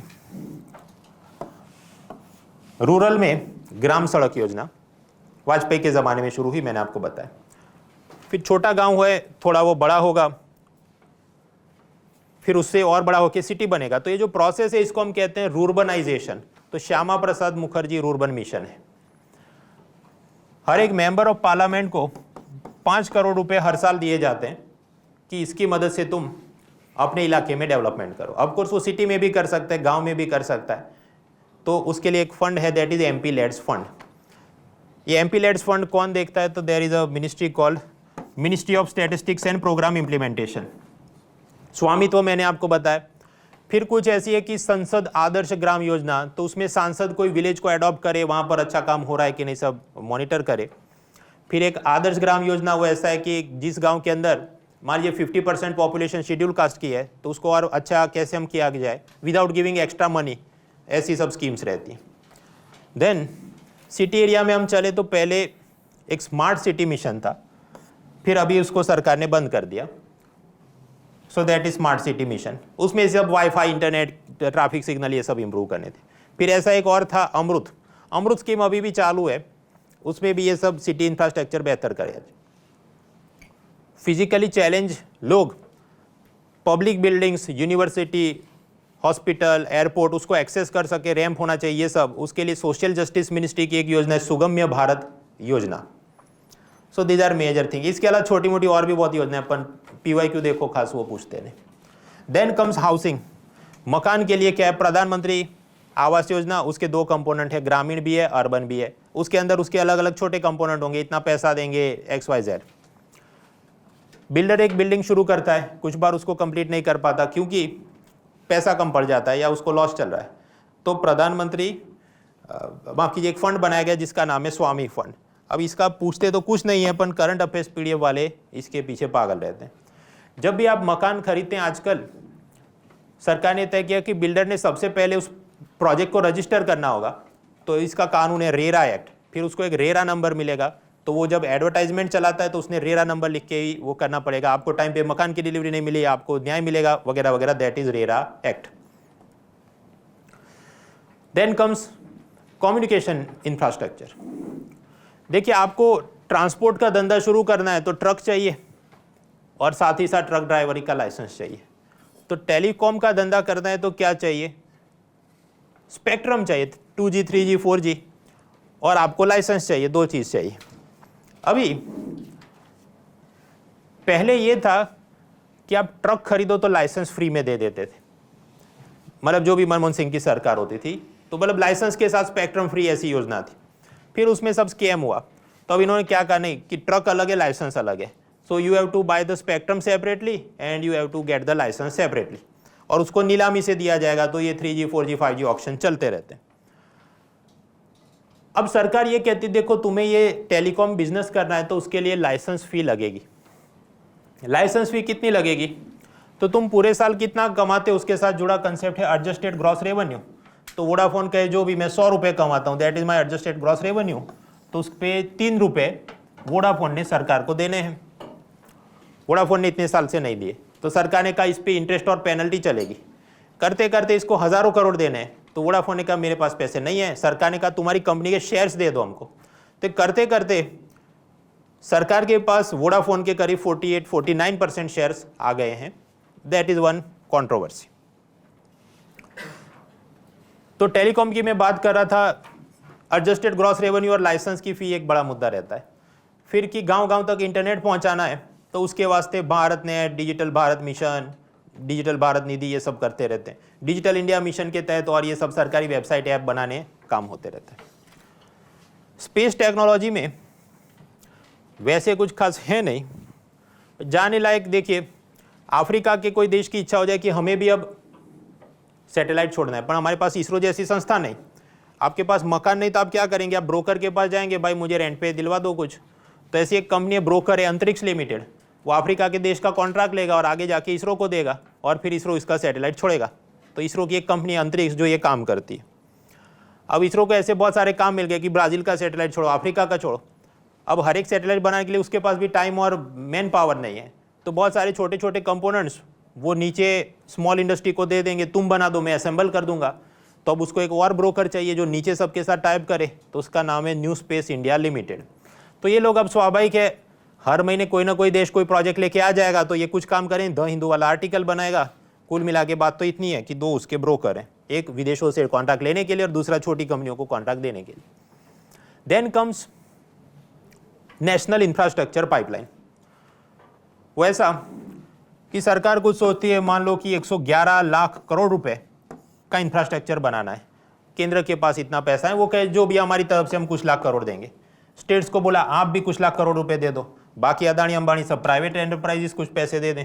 तो तीनों लोग कुछ पैसे देंगे, पाइपलाइन से बह के आएंगे और कुछ ना कुछ इंफ्रास्ट्रक्चर बनेगा। That is called national infrastructure pipeline. National infrastructure pipeline.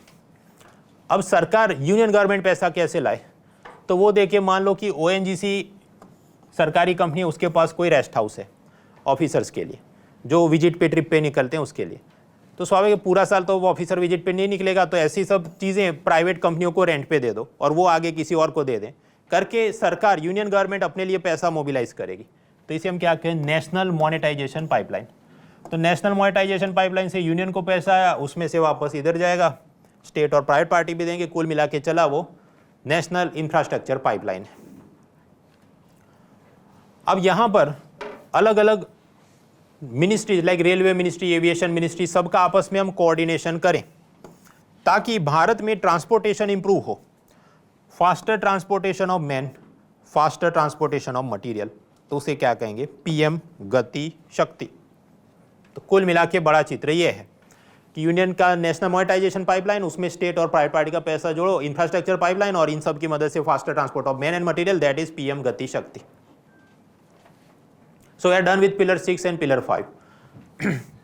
Pillar 5 में एक और भी चीज़ है, पब्लिक प्राइवेट पार्टनरशिप, कि जहां पर सरकार एक एयरपोर्ट बनाना चाहती है, पैसा नहीं है, 50 करोड़ यूनियन दे, 50 करोड़ अदानी दे।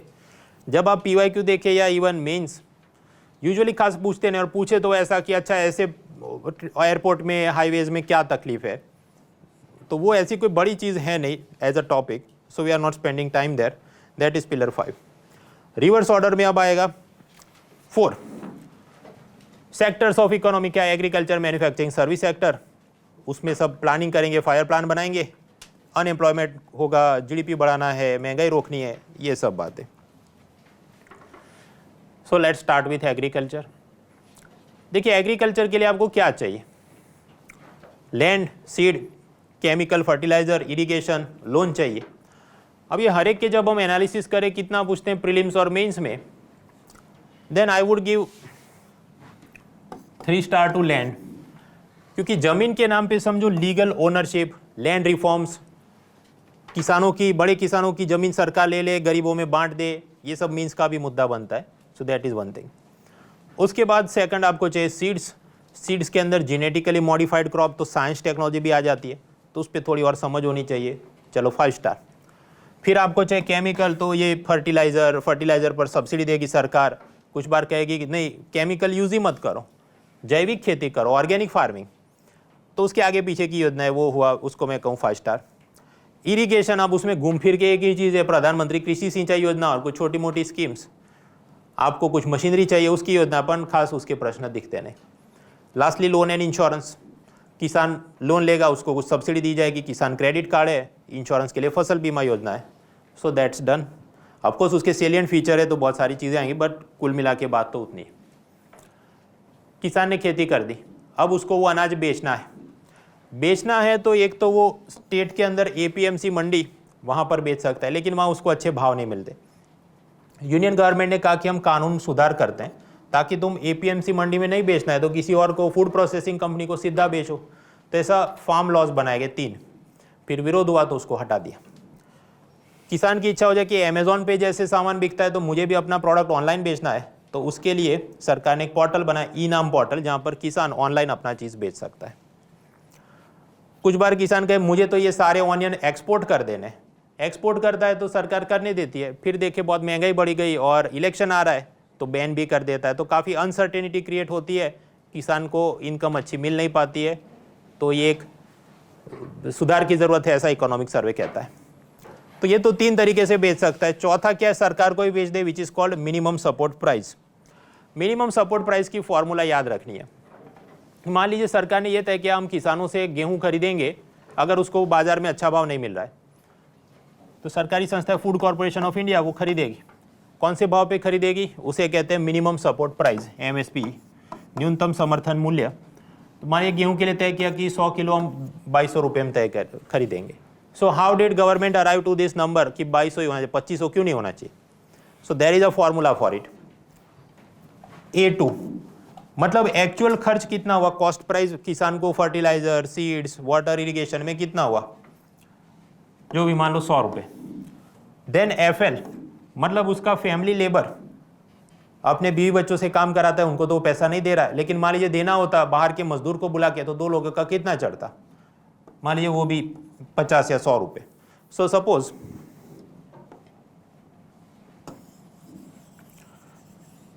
एक्चुअल कॉस्ट 100 रुपये उसको खेती करने का हुआ, फैमिली मेंबर से जो काम करने का मान लो 50 रुपये खर्च हुआ, फैमिली मेंबर से काम कर रहा है उसका 50 रुपये आप गिनो, तो कितना 100 हुआ। अब उसका 1.5 टाइम्स निकालो, तो 100 का 1.5 टाइम्स क्या होगा, 150, दैट इज MSP। आप कहे तो 1.5 टाइम्स क्यों बोला है, ताकि उसको 100 रुपये का जो कॉस्ट है उसके सामने 50% प्रॉफिट हो सके, इसलिए ऐसी फॉर्मूला है। A2 + F ब्रैकेट में multiply this with 1.5 times, that is minimum support price. ऐसा एक नहीं, लगभग 22 क्रॉप्स और एक शुगर केन के लिए, तो गन्ने के लिए अलग से फेयर रिमनरेटिव प्राइस होता है, ये सिस्टम है। अब MSP में तकलीफ ये है कि असल में बोला तो जाता है, पर सरकार सब किसानों से ये खरीदती नहीं है पूरे भारत में, तो किसान विरोध कर रहे हैं कि इसको एक लीगल राइट बना दो। जैसे मनरेगा स्कीम में है कि 100 दिन का काम सब गांव वालों को मिलेगा, फूड सिक्योरिटी एक्ट में लिखा है कि 5 किलो अनाज सब गरीबों को मिलेगा, राइट टू एजुकेशन में कि 6 से 14 साल के बच्चों को सब फ्री में शिक्षा मिलेगी। ऐसा लीगल राइट बना दो कि हर किसान का 100 किलो अनाज सरकार खरीदेगी। स्वाभाविक है सरकार के पास इतने पैसे नहीं है तो वो ये कर नहीं रहे। दूसरा, ये जो भी सब मिनिमम सपोर्ट प्राइस मैंने आपको बताया लगभग 22 क्रॉप्स पे अनाउंस करते हैं, लेकिन खरीदते असल में व्हीट और राइस ही है सरकार, और तीसरा शुगर केन जो इंडस्ट्री को खरीदना होता है। तो ज़्यादातर किसान इसी में लगे रहते हैं कि हम ये 3 चीज़ बनाते हैं क्योंकि सरकार या मिल वाले खरीद लेंगे, बाकी प्याज टमाटर का भाव का कोई सर्टेनिटी नहीं है, तो इसलिए सभी क्रॉप्स में प्रोक्योरमेंट होता नहीं है, दैट इज अनदर प्रॉब्लम। तो एग्रीकल्चर के इनपुट उसको मैं अगर दूं 5 स्टार, आउटपुट 3 स्टार, क्योंकि उसमें घूम फिर के 2-3 चीज़ें आती हैं, subsidy and food corporation of India. उसके आगे और भी आता है कि सब किसानों को ऐसे ही पैसे दे दो, 6000 रुपीज़, जो योजना का नाम है प्रधानमंत्री किसान Samman Nidhi, 6000 rupees.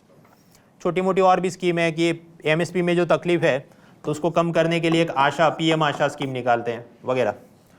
Then comes food processing industry, वो प्रीलिम्स का नहीं मेंस का मुद्दा है। मेंस में भी हर साल पूछते नहीं, पूछते हैं तो वो लिमिटेड एंगल्स होते हैं, तो खैर वो तो सब हम मेंस में पढ़ते हैं। डेयरी एंड फिशरीज, नॉर्मली योजनाएं पूछते नहीं, इस बार कोई राष्ट्रीय कामधेनु योजना पूछा था, बट अदरवाइज योजनाएं बहुत सारी हैं, पूछते बहुत कम है। सो agriculture done. Next comes manufacturing and services. Manufacturing services के अंदर पहले नेहरू इंदिरा गांधी के टाइम में लाइसेंस कोटा इंस्पेक्टर राज था कि आपको कुछ भी फैक्ट्री शुरू करनी सरकार से अनुमति लो, ऑफिसर मिनिस्टर ब्राइब मांगेंगे।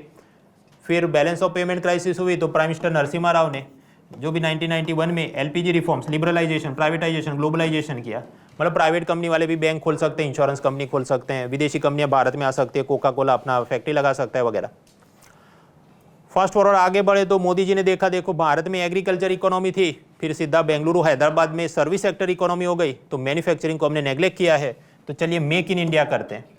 फिर मेक इन इंडिया कुछ साल चला, फिर इनको लगा कुछ नया बनाते हैं, तो असेंबल इन इंडिया, कि ये जो आईफोन है तो चाइना में बनता है, लेकिन उसका समझो कैमरा जापान से आए, उसका सीपीयू ताइवान से आए और चाइना में असेंबल हो रहा है, तो क्यों ना ये पूरी असेंबली लाइन भारत में हम शिफ्ट कर दें। तो असेंबल इन इंडिया ये इनिशिएटिव लिया। अब उसको असल में इंप्लीमेंट करने के लिए सरकार एक लेके production linked incentive scheme, PLI scheme. वो ऐसा है कि भारत में एप्पल आईफोन बनाए और ऐसे इंडिया में आईफोन 100 रुपये का बेचे, तो उसके मुकाबले उसे जो भी मान लो 4 से 6% सब्सिडी भारत सरकार देगी। ड्रोन बनाएगा तो 20% सब्सिडी। ऐसी प्रोडक्शन लिंक्ड इंसेंटिव स्कीम थी, लेकिन ये भी अब सरकार ने बंद कर दी।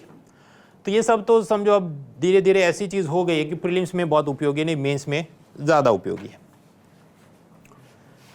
फैक्ट्रियों में आदमी नहीं रोबोट से काम कराएंगे और उसमें एआई का उपयोग करेंगे, ऐसा सब इंडस्ट्रियल रेवोल्यूशन 4.0 चल रहा है। इंडस्ट्रियल रेवोल्यूशन 1.0 क्या होगा कि कोयले और स्टीम की मदद से हम इकोनॉमी चलाए, अब सब एआई डेटा और कंप्यूटर से चलाएंगे। देन कम सर्कुलर इकोनॉमी, कि रिसाइकल करके वापस उन चीज़ों को कैसे हम यूज़ करें, उसके लाइफ साइकिल कैसे बढ़ाएं, तो सर्कुलर इकोनॉमी है। स्टार्टअप, उसकी मदद करनी है, उसका startup India scheme. Patents innovation के लिए इंटेलेक्चुअल प्रॉपर्टी राइट्स और उसका WIPO संस्था का कुछ रैंकिंग आता है। फिर एक चीज़ चलती है ONDC। ONDC ऐसा है कि आप एक बर्गर जो 192 रुपीज़ का है स्विगी जोमेटो से मंगाओ, वो 30% कमीशन मांगेगा, तो घर पे आपको 250 में मिले। अब ऐसा ही कोई एक सरकारी प्लेटफॉर्म बन जाए तो वो 30% कमीशन नहीं मांगेगा, वो मान लो कि 4% कमीशन ही मांगे, तो आप मैकडोनल्ड का 192 का बर्गर मंगाओगे ऑनलाइन इस ONDC प्लेटफॉर्म से, तो 4% कमीशन के बाद वो 200 रुपये में आपको देगा। तो ये open network for digital commerce, ONDC, commerce ministry इसका काम देख रही है। So that is a new hot and happening thing. जैसा मनी ट्रांसफ़र के लिए UPI टेक्नोलॉजी है, ऐसा ये ONDC शॉपिंग के लिए होगा। अदर देन दैट और भी इसमें चीज़ निकलती है कि जैसे सर्विस सेक्टर, टेक्सटाइल, MSME की आपको डेफिनेशन पता होनी चाहिए, माइक्रो स्मॉल मीडियम क्या है, बाकी चीज़ों में इतना प्रश्न पूछने का खास रिवाज है नहीं। So we have 3 sectors. अब इन सब में बेस्ट ग्रोथ हो जाए तो क्या करना चाहिए? प्लानिंग में देखिए सरकार इकोनॉमी को कितना कंट्रोल करती है। नॉर्थ कोरिया में सरकार सब कुछ कंट्रोल करती है, किसके पास कितनी प्रॉपर्टी होना चाहिए, हमें क्या बेचना है, किसको कितना क्वांटिटी में वो बेचेंगे। तो सोशलिज्म एंड कम्युनिज्म उसके साथ जुड़े कंसेप्ट है, जैसे north Korea. On the opposite, मान लीजिए USA ये कहे कि सारी जो भी इकोनॉमी है प्राइवेट पार्टी कंट्रोल करे, हम कुछ देखेंगे नहीं, कोई सरकारी कंपनी नहीं रखेंगे, सब प्राइवेट कंपनियों को करने दो। कैपिटलिज्म, पूंजीवाद। भारत देश कैसा है दोनों के बीच में कि हम लोग सरकारी कंपनियां भी रखेंगे ONGC जैसी, और हम रिलायंस जैसी प्राइवेट कंपनियों को भी रखेंगे। So we are a mixed economy, मिश्र अर्थतंत्र है। कैपिटलिज्म से भी एक स्टेप आगे निकले। देखिए कैपिटलिज्म तो अमेरिका में भी पुलिस, जुडिशरी, ये सब तो सरकारी होगा। एनआरकी उससे भी ज़्यादा, कि पुलिस भी सरकारी नहीं हो, जुडिशरी भी सरकारी, सब लोग खुद का खुद देख लें, और अगर कुछ हो तो वो अदानी अंबानी चलाए और आप फीस दे के इंसाफ ले लो, तो उसे हम क्या कहें? एनआरकी, अशासन। तो ये एक बात हुई। अभी 5 ईयर प्लान, ये सब क्या है? मैंने आपको बताया नॉर्थ कोरिया, पुराना वाला रशिया यानी USSR, क्यूबा, ये सब सोशलिज्म में यकीन करते थे कि सब कुछ गवर्नमेंट कंट्रोल करेगी कि कौन सी फैक्ट्री लगानी है, कितनी क्वांटिटी में क्या पैदा करना है वगैरह।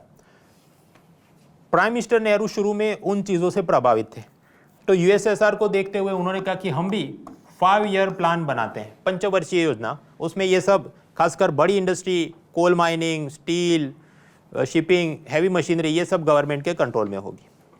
फिर एलपीजी रिफॉर्म्स लिए गए तो सरकार ने, प्राइम मिनिस्टर नरसिम्हा राव ने कहा नहीं, इसको सब प्राइवेट कंपनियों को भी अलाउ करो।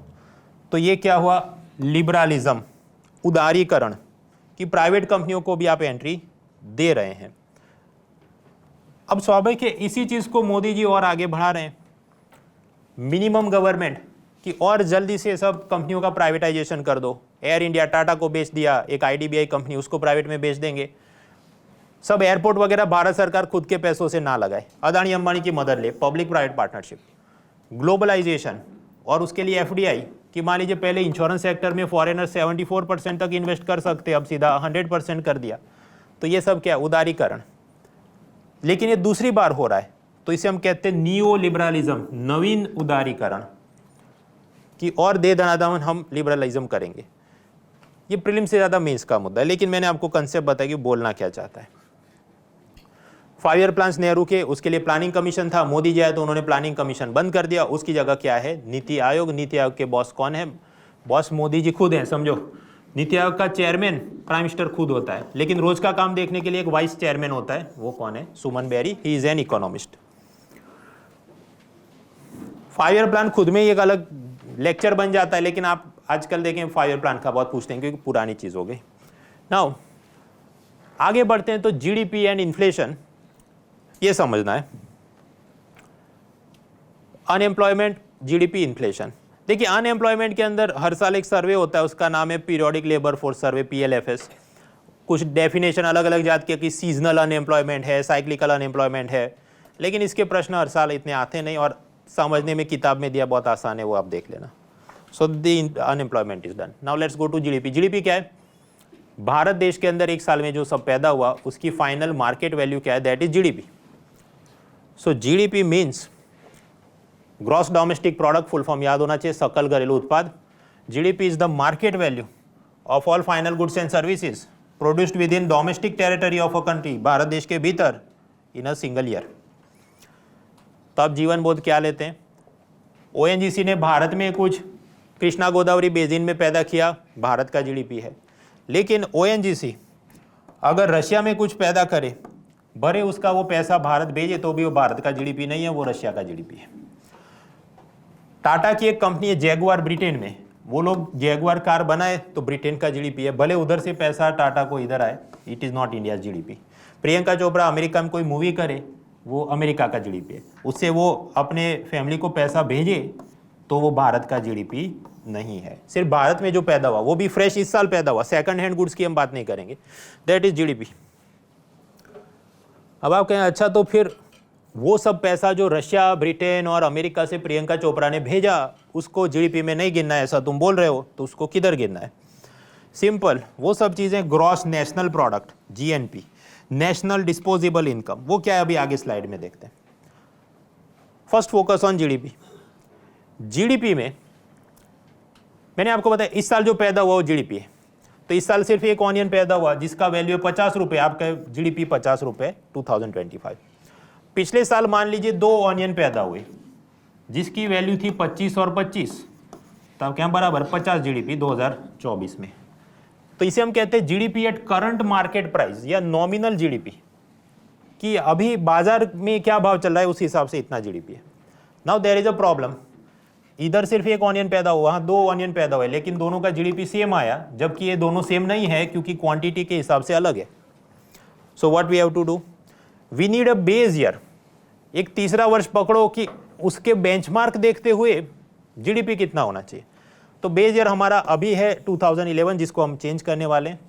तो 2011 में मान लो एक ऑनियन का भाव था 10 रुपये, अब आप एडजस्ट करो कि 2024 में ऑनियन तो 2 पैदा हुए, 25 रुपये उसका 2024 में भाव था, पर 11 के हिसाब से क्या था 2011 में 10-10 रुपये, 10 और 10 20, तो 20 रुपये 2024 का रियल जीडीपी है। मतलब एक प्रकार से आप ये कह रहे हैं महंगाई के साथ एडजस्ट करके हमने निकाला, ऐसा ये जीडीपी है। सिमिलरली 2025 में एक ऑनियन पैदा हुआ, आपके 50 रुपए जीडीपी है, वो तो करंट मार्केट प्राइस पे था, लेकिन बेस ईयर में सिर्फ 10 रुपए का भाव चल रहा था, तो उस हिसाब से देखो ये केवल 10 रुपए का जीडीपी है। तो इसे हम क्या कहें, GDP at constant market price या real GDP, constant market price या रियल जीडीपी। तो 2025 में मैंने आपको बताया नॉमिनल जीडीपी क्या था, 50 रुपए का एक ऑनियन, लेकिन अगर 2011 से मैंने एडजस्ट किया तो 10 रुपए का ही एक ऑनियन है। तो इन दोनों का मैं रेशियो निकाल के 100 से मल्टीप्लाई करूं तो जो भी जवाब आए, क्या मान लो 500, उसे हम कहते हैं जीडीपी डिफ्लेटर। जीडीपी डिफ्लेटर, आप कहते हैं जीडीपी डिफ्लेटर निकाल के क्या तुमने हासिल किया? हासिल ऐसा किया कि मान लो 2025 में ये नंबर मुझे मिला 500, पिछले साल जो भी हो मान लो 450, उसके पिछले साल हो 200, तो साल दर साल ये चेंज हो रहा है। वो हमें क्या दिखा रहा है कि रेशियो क्या है, प्रेजेंट वर्सेस बेस ईयर। तो एक प्रकार से महंगाई कितनी बढ़ रही है इसका हमें अंदाज मिलता है जीडीपी डिफ्लेटर का नंबर निकाल के और उसके परसेंटेज कैलकुलेट करके। So that is the use of GDP deflator, कि महंगाई दर यानी इन्फ्लेशन नापने में ये मदद करता है। ऐसे और भी इंडिकेटर्स हैं जैसे consumer price index, wholesale price index, and then also we have GDP deflator. आप कहते तो तीनों में फर्क क्या है?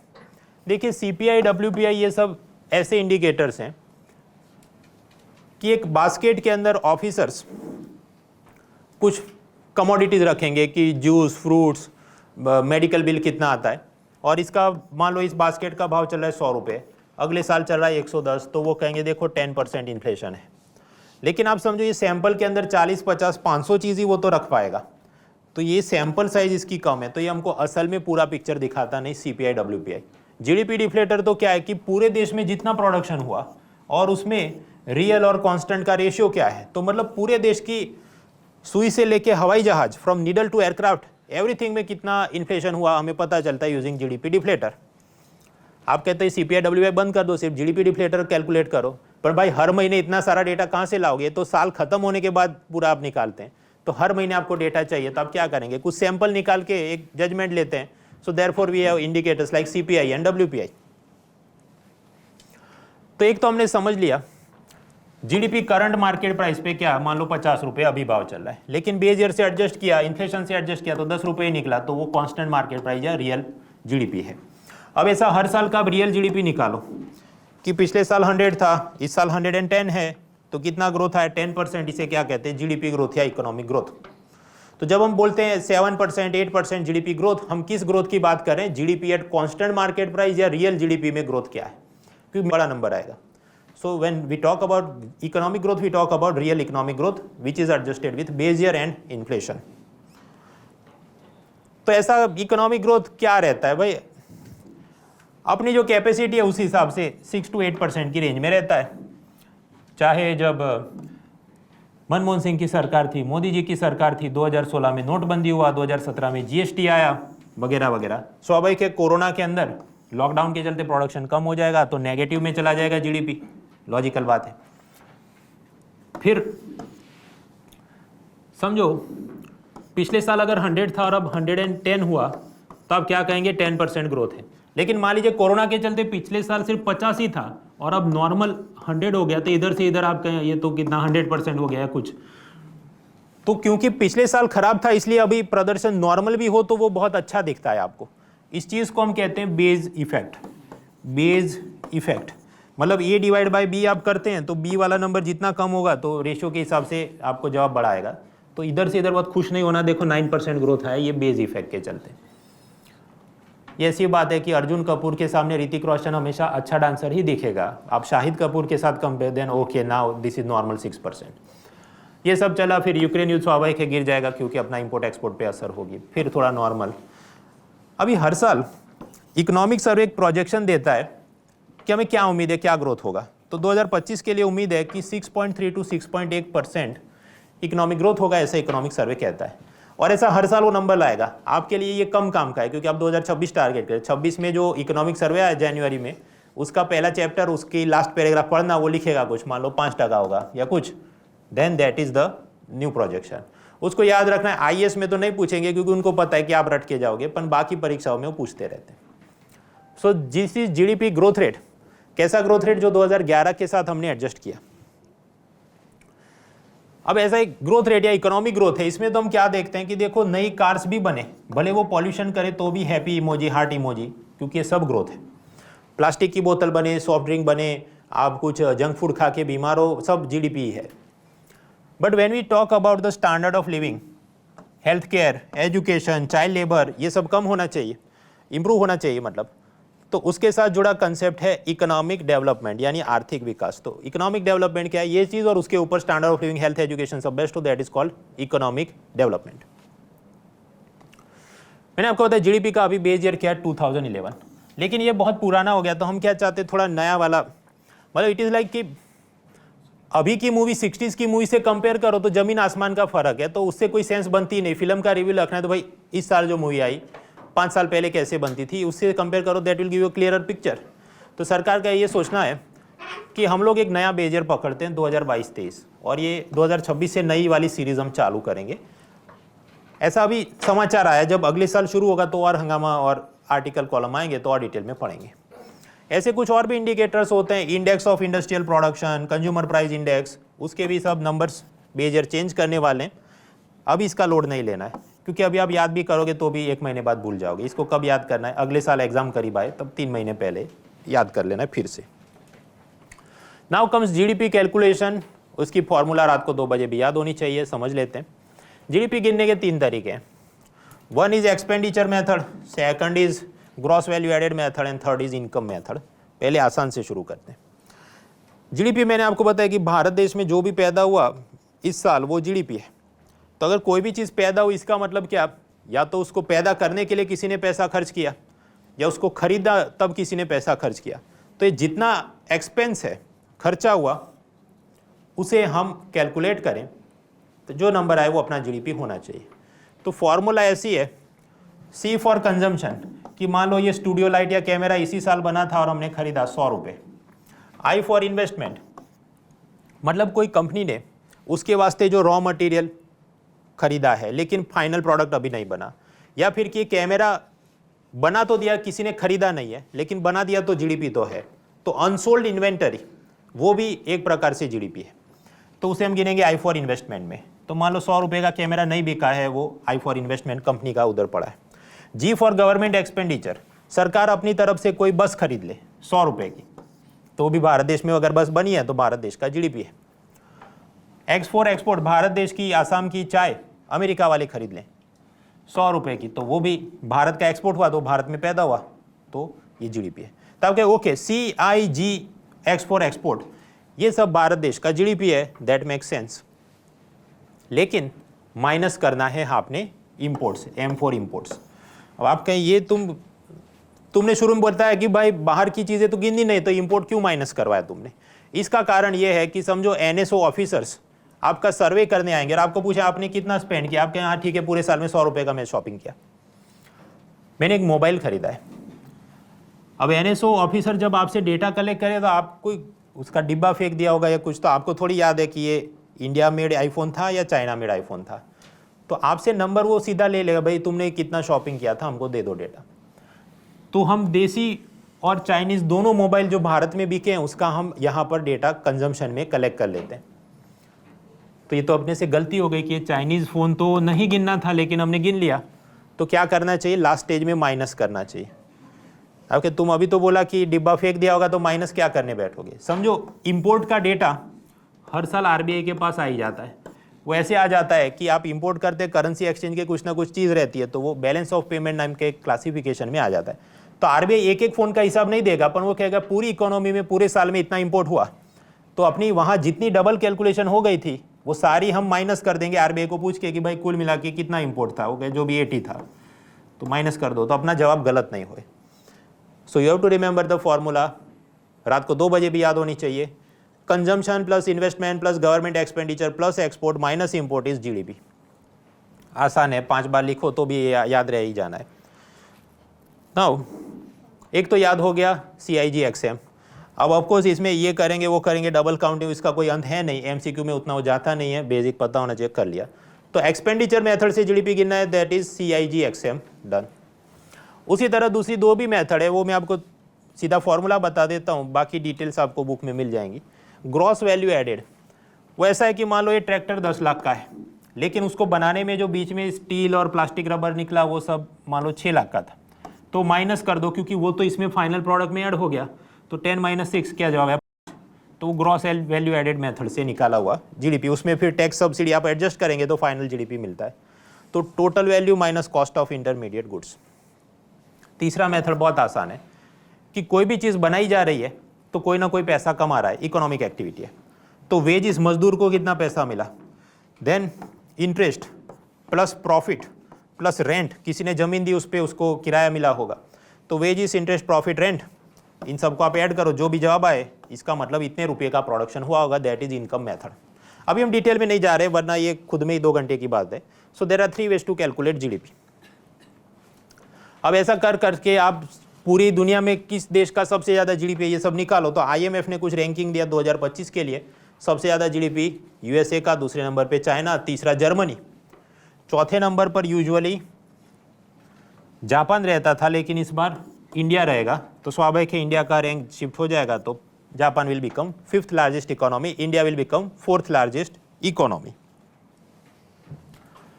अब आप समझो ये जीडीपी निकाला होगा, तो भारत का जीडीपी हमने रुपये में निकाला होगा 350 ट्रिलियन रुपए।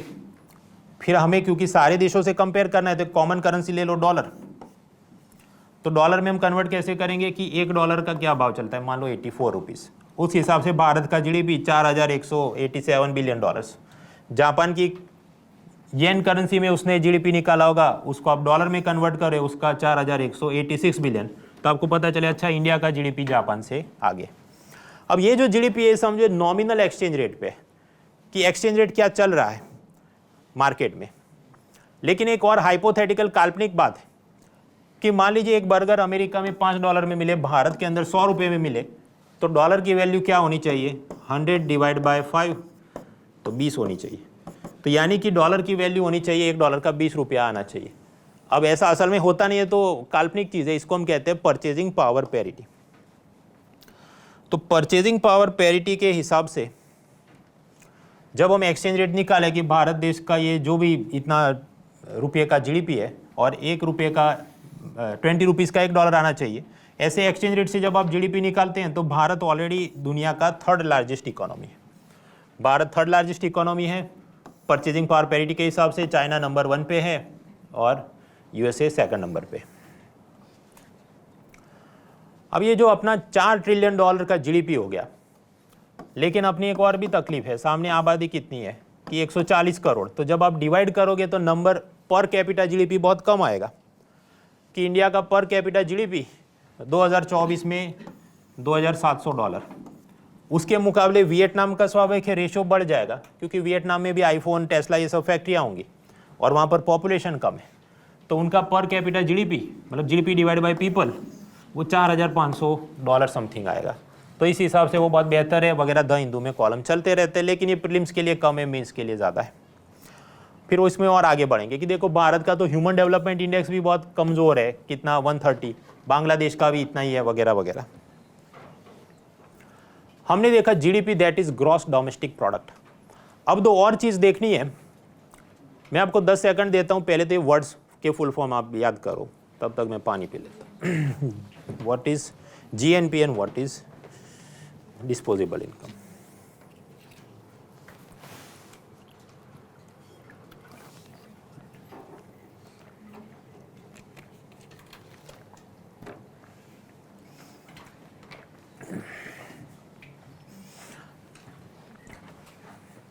एनसीईआरटी से पढ़ो तो ये मुश्किल लगता है, क्योंकि एनसीईआरटी वालों ने तय किया है कि कुछ ग्राफिक्स वगैरह दे देंगे तो पाप लग जाएगा। अभी हम देखेंगे, it is very easy. See GDP, मैंने आपको क्या बोला कि भारत देश में जो पैदा हुआ वो सब जीडीपी है। इसमें अब्रॉड से जो पैसा आ रहा है, कि जैसे जैगवार कंपनी टाटा के, तो ब्रिटेन में इन्होंने कार्स बनाए बेचे, वहाँ से कुछ प्रॉफिट जैगवार ने टाटा को इंडिया में भेजा होगा, तो दैट इज कॉल्ड प्रॉफिट। मान लो टाटा ने किसी को लोन दी थी दुबई में, उसने पैसा भेजा इंटरेस्ट का, अगर ये जैगुआर कंपनी है तो उसमें टाटा मान लीजिए बोर्ड ऑफ डायरेक्टर में बैठे, तो ब्रिटेन की उस कंपनी के वो बोर्ड ऑफ डायरेक्टर है, तो वहाँ से कुछ सैलरी, डायरेक्टर को सैलरी मिलती है, उसका पैसा है जिसको हम कहें वेजिस।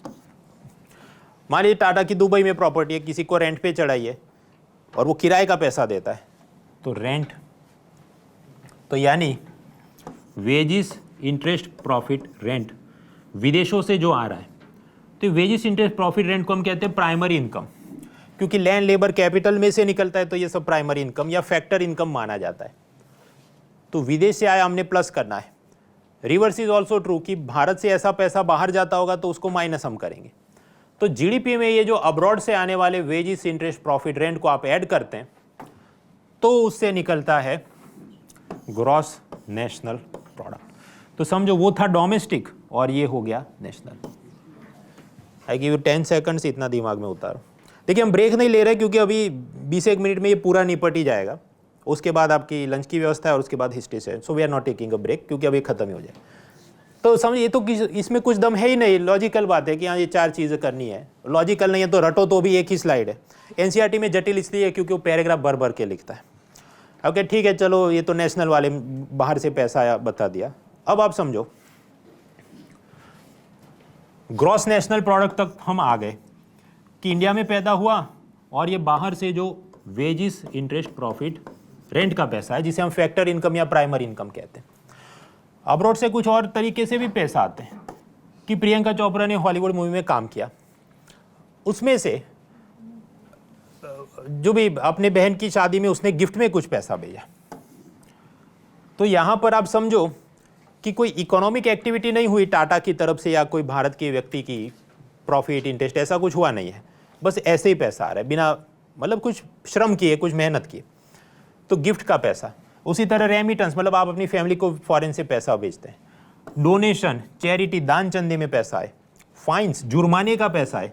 मान लीजिए कोई वोडाफोन कंपनी हो, विदेश में ब्रिटेन में उसका रजिस्टर्ड हो और उसने कुछ टैक्स नहीं भरा, उस पर हमने पेनल्टी चढ़ाया और वो जुर्माने में हमको पैसा भेजे, तो ये सारा पैसा समझो वो बिना मेहनत के आया है।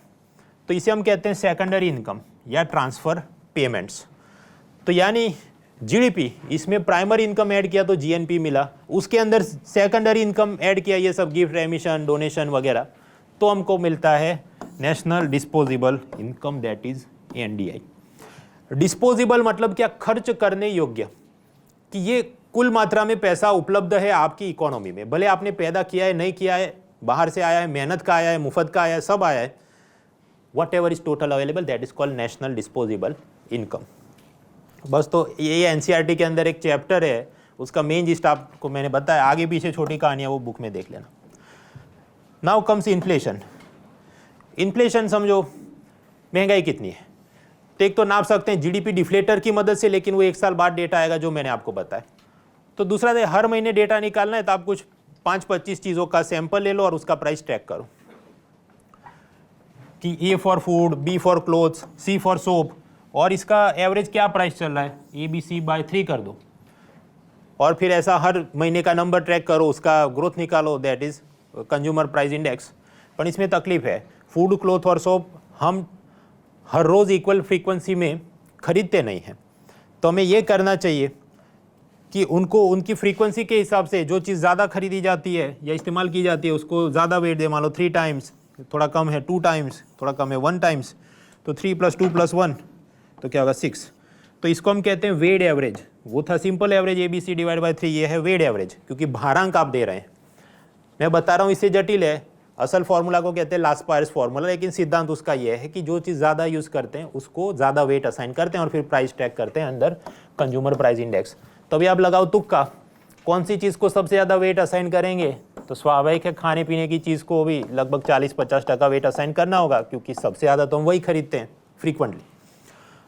तो सीपीआई के अंदर फूड को सबसे ज़्यादा वेटेज होता है, कॉमन सेंस की बात है। अब आप देखेंगे अगर पीवाईक्यू एनालिसिस करें 2011, 12, 13, 14, 15 लगभग बहुत सारे सालों तक 2011 से लेके 19 तक उन्होंने सीपीआई ये वेटेज जो मैंने आपको बताया कि फूड आइटम्स को ज़्यादा वेट असाइन करते हैं वो नहीं पूछा। फिर एक बार मान लो 20 में पूछ लिया होगा 2020 में।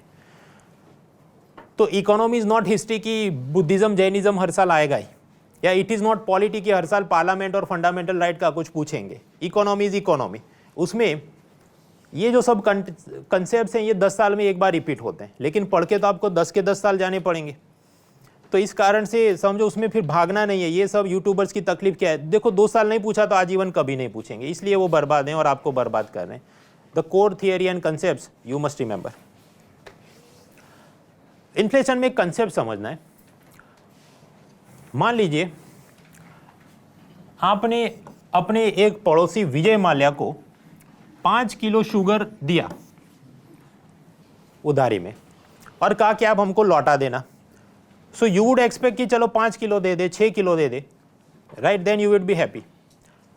लेकिन मान लीजिए वो आपको 1 साल बाद सिर्फ 4 किलो देगा, तो then you would be unhappy, right, कि मैंने आपको 5 किलो शुगर दिया था, आप मुझे सिर्फ 4 किलो लौटा रहे हैं। इट हैपन्स, क्योंकि इन्फ्लेशन में आपने उसको दिए थे मान लो 100 रुपये, और मान लो वो लोन पूरा चुका दे 100 रुपये, लेकिन 1 साल बाद आपका परचेजिंग पावर तो कम हो गया ना, क्योंकि महंगाई बढ़ेगी। तो 100 रुपये में पहले 5 किलो चीनी आती थी, अभी 4 किलो ही आती है। So you will be unhappy.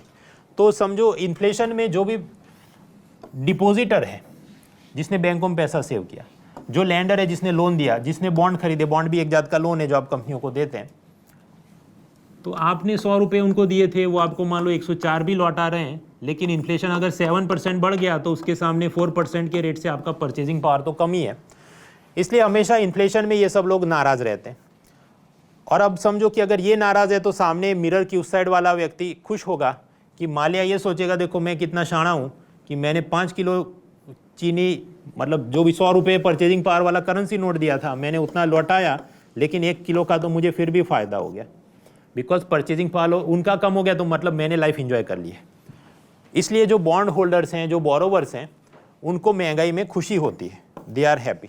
Of course they are not really happy, उनको ऐसा दिखता नहीं है, पर इकोनॉमिक्स में ये कंसेप्ट है। तो याद रखना है, उस तरफ वाले लोग दुखी रहते हैं, इस तरफ वाले लोग खुश रहते हैं अगर महंगाई बढ़ती है।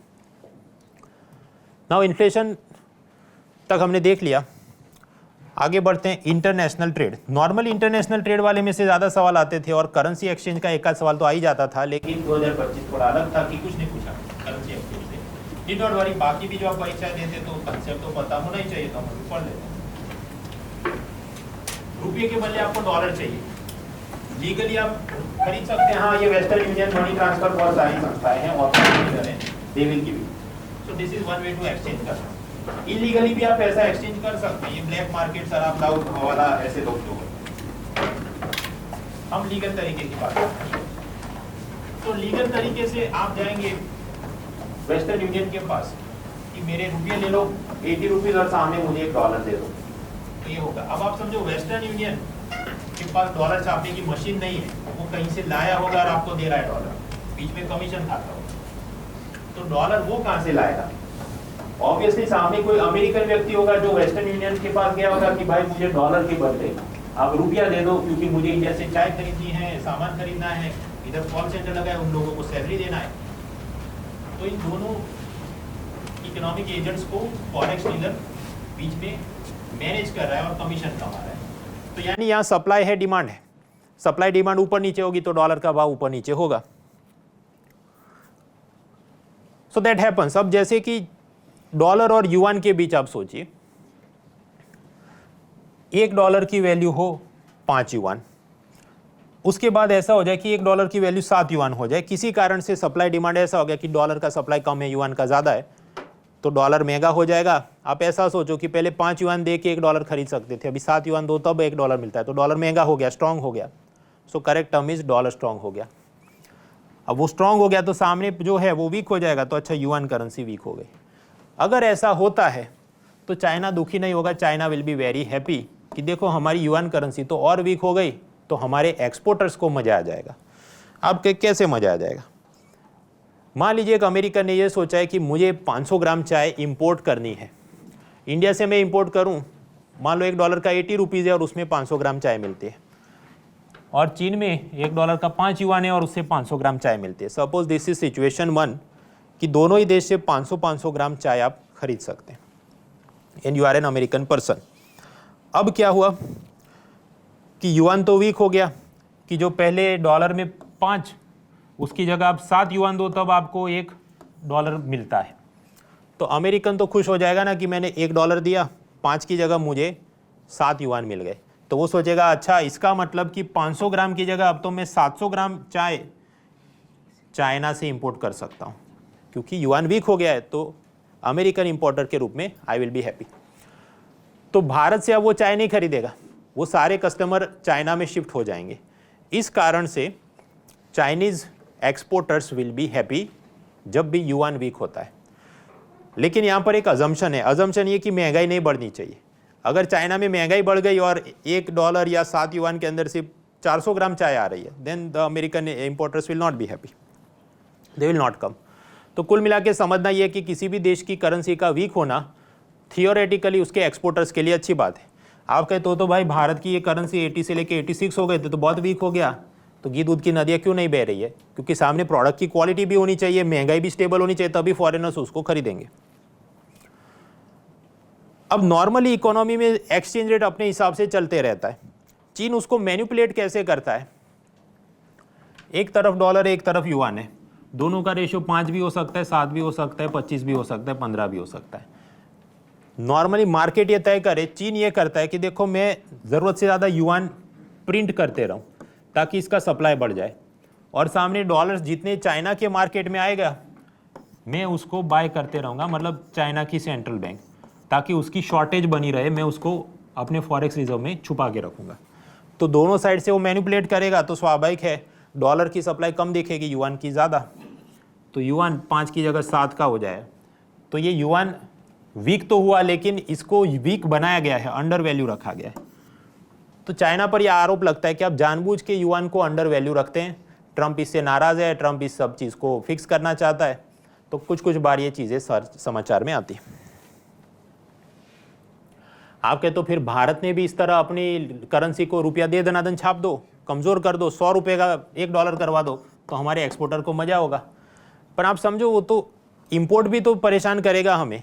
अगर इंडिया की करेंसी हमने वीक करा दी कि $1 जो भी 80 की जगह 100 का कर दिया, हमने खुद से मैनिपुलेट कर करके, तो बाहर से जब क्रूड ऑयल, फर्टिलाइजर, मेडिसिन सब मंगाएंगे तो ये हमको महंगा पड़ेगा। So this is not good for our economy.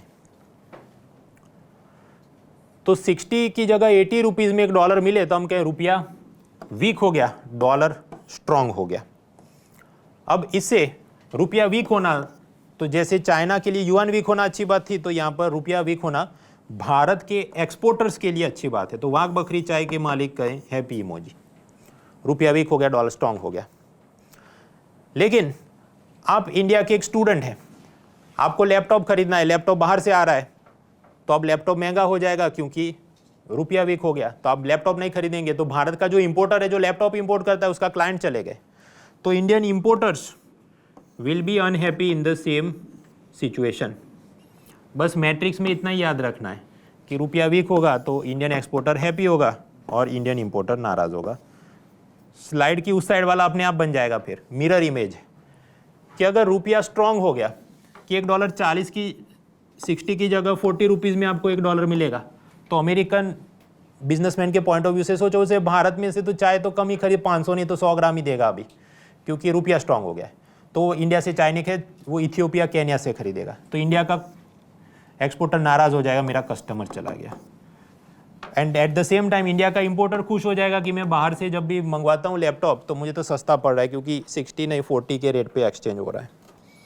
बस तो ख़त्म, बात में कुछ दम है नहीं। अब इसका क्या अंजाम होगा वगैरह के बहुत सारे परम्यूटेशन कॉम्बिनेशन में एमसीक्यू बनते हैं। आपको थियरी में ये क्लैरिटी हो तो you can easily solve all of them. इसमें स्वाभाविक है आरबीआई कुछ कर सकती है, सरकार कुछ कर सकती है, सब्सिडी दे दिया एक्सपोर्टर को, आरबीआई ने कुछ डॉलर एक्सचेंज रेट को ये करवा दिया, उसके एमसीक्यू बनते हैं। करेंसी एक्सचेंज रेट कौन तय करता है?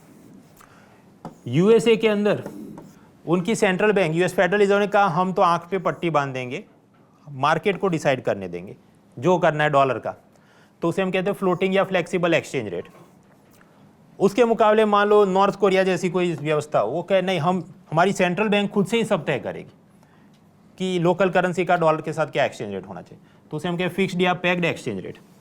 भारत स्वाभाविक है, जैसा मिक्स्ड इकोनॉमी इधर भी मिक्स ही है कि नॉर्मली हम मार्केट को अलाउ करते हैं, लेकिन बहुत फिर मार्केट ऊपर नीचे कर दे चीज़ों को तो आरबीआई उसको सेटल करने की कोशिश करती है। तो इसलिए हमारा जो एक्सचेंज रेट सिस्टम है वो क्या है, managed float exchange rate. Manage float exchange rate, manage float में वो क्या करेगा कि समझो $60 की जगह 75 की जगह 83 रुपये का हो गया, तो ये हमारे लिए अच्छी बात नहीं होगी क्योंकि बाहर से ऑयल मंगाएंगे तो बहुत महंगा पड़ता है। तो उस वक्त आरबीआई क्या करे, उसकी तिजोरी में फॉरेक्स रिजर्व मतलब पैसा पड़ा है डॉलर्स, तो प्याज महंगे हो जाते, सरकार पे सब लोग थू थू करते, सरकार क्या प्याज बेचना चालू करती कहीं से मंगवा के। तो इधर आरबीआई क्या करेगा, अपने फॉरेक्स रिजर्व से डॉलर बेचना शुरू करेगा वेस्टर्न यूनियन और बाकी फॉरेक्स डीलर को, ताकि उसका डॉलर का सप्लाई बढ़ जाए तो प्याज की तरह डॉलर भी सस्ता हो जाए। Then what will happen, it will come back to the normal rate. तो मैनेज फ्लोट रिजिम में आरबीआई की ये भूमिका होती है, it will intervene at the time of extreme volatility. नए जो गवर्नर आए वो ये सब नहीं करते कि भाई ये करूंगा तो तिजोरी खाली हो जाए, तो रोज का है डोनाल्ड ट्रम्प के चलते, so he doesn't bother about this.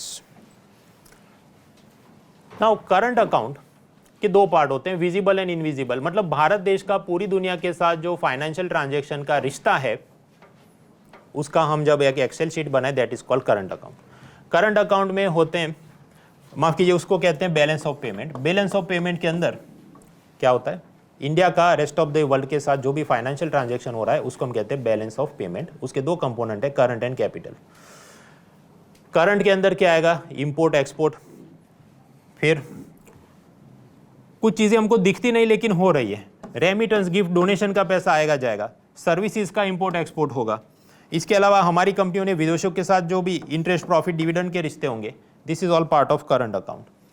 सामने कैपिटल अकाउंट होता है, उसमें भारत के विदेशों के साथ फाइनेंशियल ट्रांजैक्शन, कि कोई विदेशी कंपनी भारत की कंपनी में अप टू 10% इन्वेस्ट करे, फॉरेन पोर्टफोलियो इन्वेस्टमेंट 10% से ज़्यादा करे, फॉरेन डायरेक्ट इन्वेस्टमेंट, भारत सरकार खुद से लोन ले ले, सॉवरिन डेट, भारत की प्राइवेट कंपनियां लोन ले लें फॉरेन से, external commercial borrowing, bank deposit विदेशी लोग भारत में करें, तो ये सब है कैपिटल अकाउंट। टोटली जब हम इन सबको मिलाते हैं तो बैलेंस ऑफ पेमेंट बनता है कि एक तरफ कैपिटल अकाउंट का पैसा आता जाता है और दूसरी तरफ करंट अकाउंट का पैसा आता जाता है। इसका बनता है बैलेंस ऑफ पेमेंट। ये ऊपर नीचे हो जाए तो रुपया डॉलर करेंसी एक्सचेंज रेट अस्त व्यस्त होता है। देन इंटरनेशनल ट्रेड में मतलब बड़े कंसेप्ट क्या था, करेंसी एक्सचेंज। इसके अलावा फ्री ट्रेड अग्रीमेंट और WTO वगैरह चीजें चलते रहती। Now so we are done with pillar 6 में क्या था, poverty measurement government schemes. Pillar 5 infrastructure, 4 के अंदर कंसेप्ट के रूप में जीडीपी इन्फ्लेशन थोड़ा समझा, 3rd के अंदर करेंसी एक्सचेंज कंसेप्ट समझा। 2nd पिलर बजट टैक्सेशन अभी नहीं पढ़ना है। क्यों नहीं पढ़ना है, उसका कारण कि अगले साल बजट आएगा फरवरी में, तब मैं उसकी पूरी फ्री सीरीज चला ही देता हूँ। उसमें थियरी करंट वापस से हम रिकैप कर ही लेते हैं, वो यूट्यूब पे हर साल आता ही आता है, वो देख लेना। तो बजट का अभी पढ़ने नहीं बैठना है, थियरी करंट। अभी जो भी कि 12 लाख तक इनकम टैक्स नहीं वगैरह, अगले साल नया आएगा तो नया पढ़ लेंगे ना, तो अभी बीच में ये पढ़ने मत बैठना, ये मेरी जिम्मेदारी। So we are done with 2nd pillar budget taxation. Of course उसमें और भी थियरी है, जीएसटी, फाइनेंस कमीशन वगैरह, वो बुक में दिया है, वो देख लेना। Pillar 1 money banking finance insurance. Pillar 1 is most important for prelims की समझो 6-7 सवाल तो इधर से ही पूछते हैं out of 100 question. Now pillar 1 को मैं ऐसे डिवाइड करता हूँ, 1D insurance pension financial inclusion. इसमें थियरी कम है, योजनाएं ज़्यादा, पीएम मुद्रा स्कीम, फसल बीमा, प्रधानमंत्री जन आरोग्य योजना, 5 लाख का हेल्थ इंश्योरेंस, तो जो भी योजना है ये सब मेरी इकोनॉमी बुक में दी है, देख लेना। Pillar 1C share market. Share market में थियरी ज़्यादा है, करंट अफेयर्स के छोटे मोटे मुद्दे होते हैं, वो मैंने फ्री में पढ़ा दिए। मतलब जो लोग कोर्स नहीं खरीद सकते तो उसकी चिंता ना करें, आपको ये करना mrunal.org/win24 में जाना, उस साल मैंने थियरी ज़्यादा पढ़ा दी थी उसकी, तो वो फ्री में देख सकते हैं आप। 1 भी होता है classification, bank, NBFC, payment bank, small finance bank, non performing asset, bad loans, हर साल पूछते नहीं, जो भी जाने लायक है किताब में दिया है। फिर आता है pillar 1A money, UPI, bitcoin. फिर 1A 2 में आता है M0, M1, M2, M3, M4, CRR, SLR, repo rate वगैरह। तो यूट्यूब पे अभी मैंने इसकी एक अफलातून सीरीज डाली है, पाना पकड़ लेके, वो सब मेरे चैनल पे जाना, आपको थंबनेल से पता चल जाएगा। तो UPI, bitcoin, money supply, repo, CRR, जो भी जाने लायक है हो गया। इसमें नया क्या आ सकता है, नया सिर्फ इतना आ सकता है कि 2-2 महीने में RBI रेपो चेंज करे, या फिर ये बिटकॉइन का कोई नया डेवलपमेंट आ जाए। तो अगले साल जब आएगा तो देख लेंगे। फ्री सीरीज मेरी आती है Win26, वो फरवरी से होगी, तब देख लेंगे। तो अभी तो थियरी समझनी थी, अब देख लेना। कुल मिलाकर इकोनॉमी जो मैं पढ़ाता हूँ 3 चीज़ें ऑफर होती हैं। प्रीलिम्स का जो मेरा कोर्स होता है उसकी नंबर होते हैं PCB 13, 12, ये सब क्या post corona batch number this that. तो कोरोना के बाद पहली बैच शुरू होगी, ऐसा करते करते 13 तो ख़त्म हो गई, अभी 14वीं बैच शुरू होगी 17 जुलाई से। This is 1। उसमें लगभग 50-55 लेक्चर होते हैं। आप कहें तो इतने ज़्यादा लेक्चर क्यों हैं? क्योंकि आप समझो आप में से ज़्यादा लोगों ने इकोनॉमी काफ़ी समय से पढ़ना छोड़ दिया है। 11-12 तक देखा होगा, फिर जो भी नीट एग्ज़ाम, IIT एग्ज़ाम, बाकी सब कॉलेजेस, तो इकोनॉमी आप इतना फॉलो नहीं करते जैसे बाकी चीज़ों को करते हैं। तो मैं तो ये मान के चलता हूँ कि NCERT से एडवांस सब कुछ मुझे ही पढ़ाना है, तो इट टेक्स अराउंड 50 लेक्चर्स। गुरु शुक्र शनि रवि क्लासेस होते हैं रात को 9 बजे। मेंस इकोनॉमी जो है वो इसके ऊपर ही बिल्डअप होता है। वो समझो 12-15 लेक्चर का ही काम है, क्योंकि उन्हीं चीज़ों में थोड़ा और एनालिसिस, अच्छा बुरा क्या है भारत के लिए, क्या सजेशन है, पढ़ो, खत्म हो गया। तो उसके 12 तो पर मैंने वो अलग कर दिया, उसे मैं कहता हूँ क्वालिटी एनरिचमेंट प्रोग्राम। वो अगस्त से शुरू होगा। और जिन्होंने एक बार ये देख लिया तो आईफोन हर साल नहीं खरीदना, फ्री अपडेट कर लेने, तो Win 25, Win 26 ऐसा हर साल चलता है। आपको पुराने अपडेट नहीं डाउनलोड करने या देखने, अगले साल सिर्फ एक आएगा, वही देखना है, Win 26 जो फरवरी में आएगा, वो फ्री में होता है अपडेट, तो चलता है। That's it. हाँ, तो 17 जुलाई से प्रीलिम का कोर्स, गुरु शुक्र शनि रवि क्लासेस, और फिर 28 अगस्त से मेंस का कोर्स, वो पैरेलल चलते रहेगा। 2 अलग मैंने क्यों किए, समझो 17 जुलाई से अगस्त तक हम लोग pillar 1 money banking finance insurance पढ़ लेंगे प्रीलिम्स के लिए। वो जैसे ख़त्म हुआ तो मेंस वाला जो दूसरा कोर्स होगा उसमें अगस्त में हम लोग उसी चीज़ का मेंस का पढ़ लेंगे। फिर वापस हम सेकंड पिलर सितंबर में पढ़ लेंगे, बजट टैक्सेशन वगैरह प्रीलिम्स के लिए। ऑफकोर्स आगे फिर भी पढ़ेंगे फरवरी में, और उसका मेंस पढ़ेंगे। तो ऐसा पिंग पोंग 2 प्लेलिस्ट चलती है। 2 प्लेलिस्ट चलती है मतलब 2 हैंड आउट, 2 वीडियो सीरीज चलती है।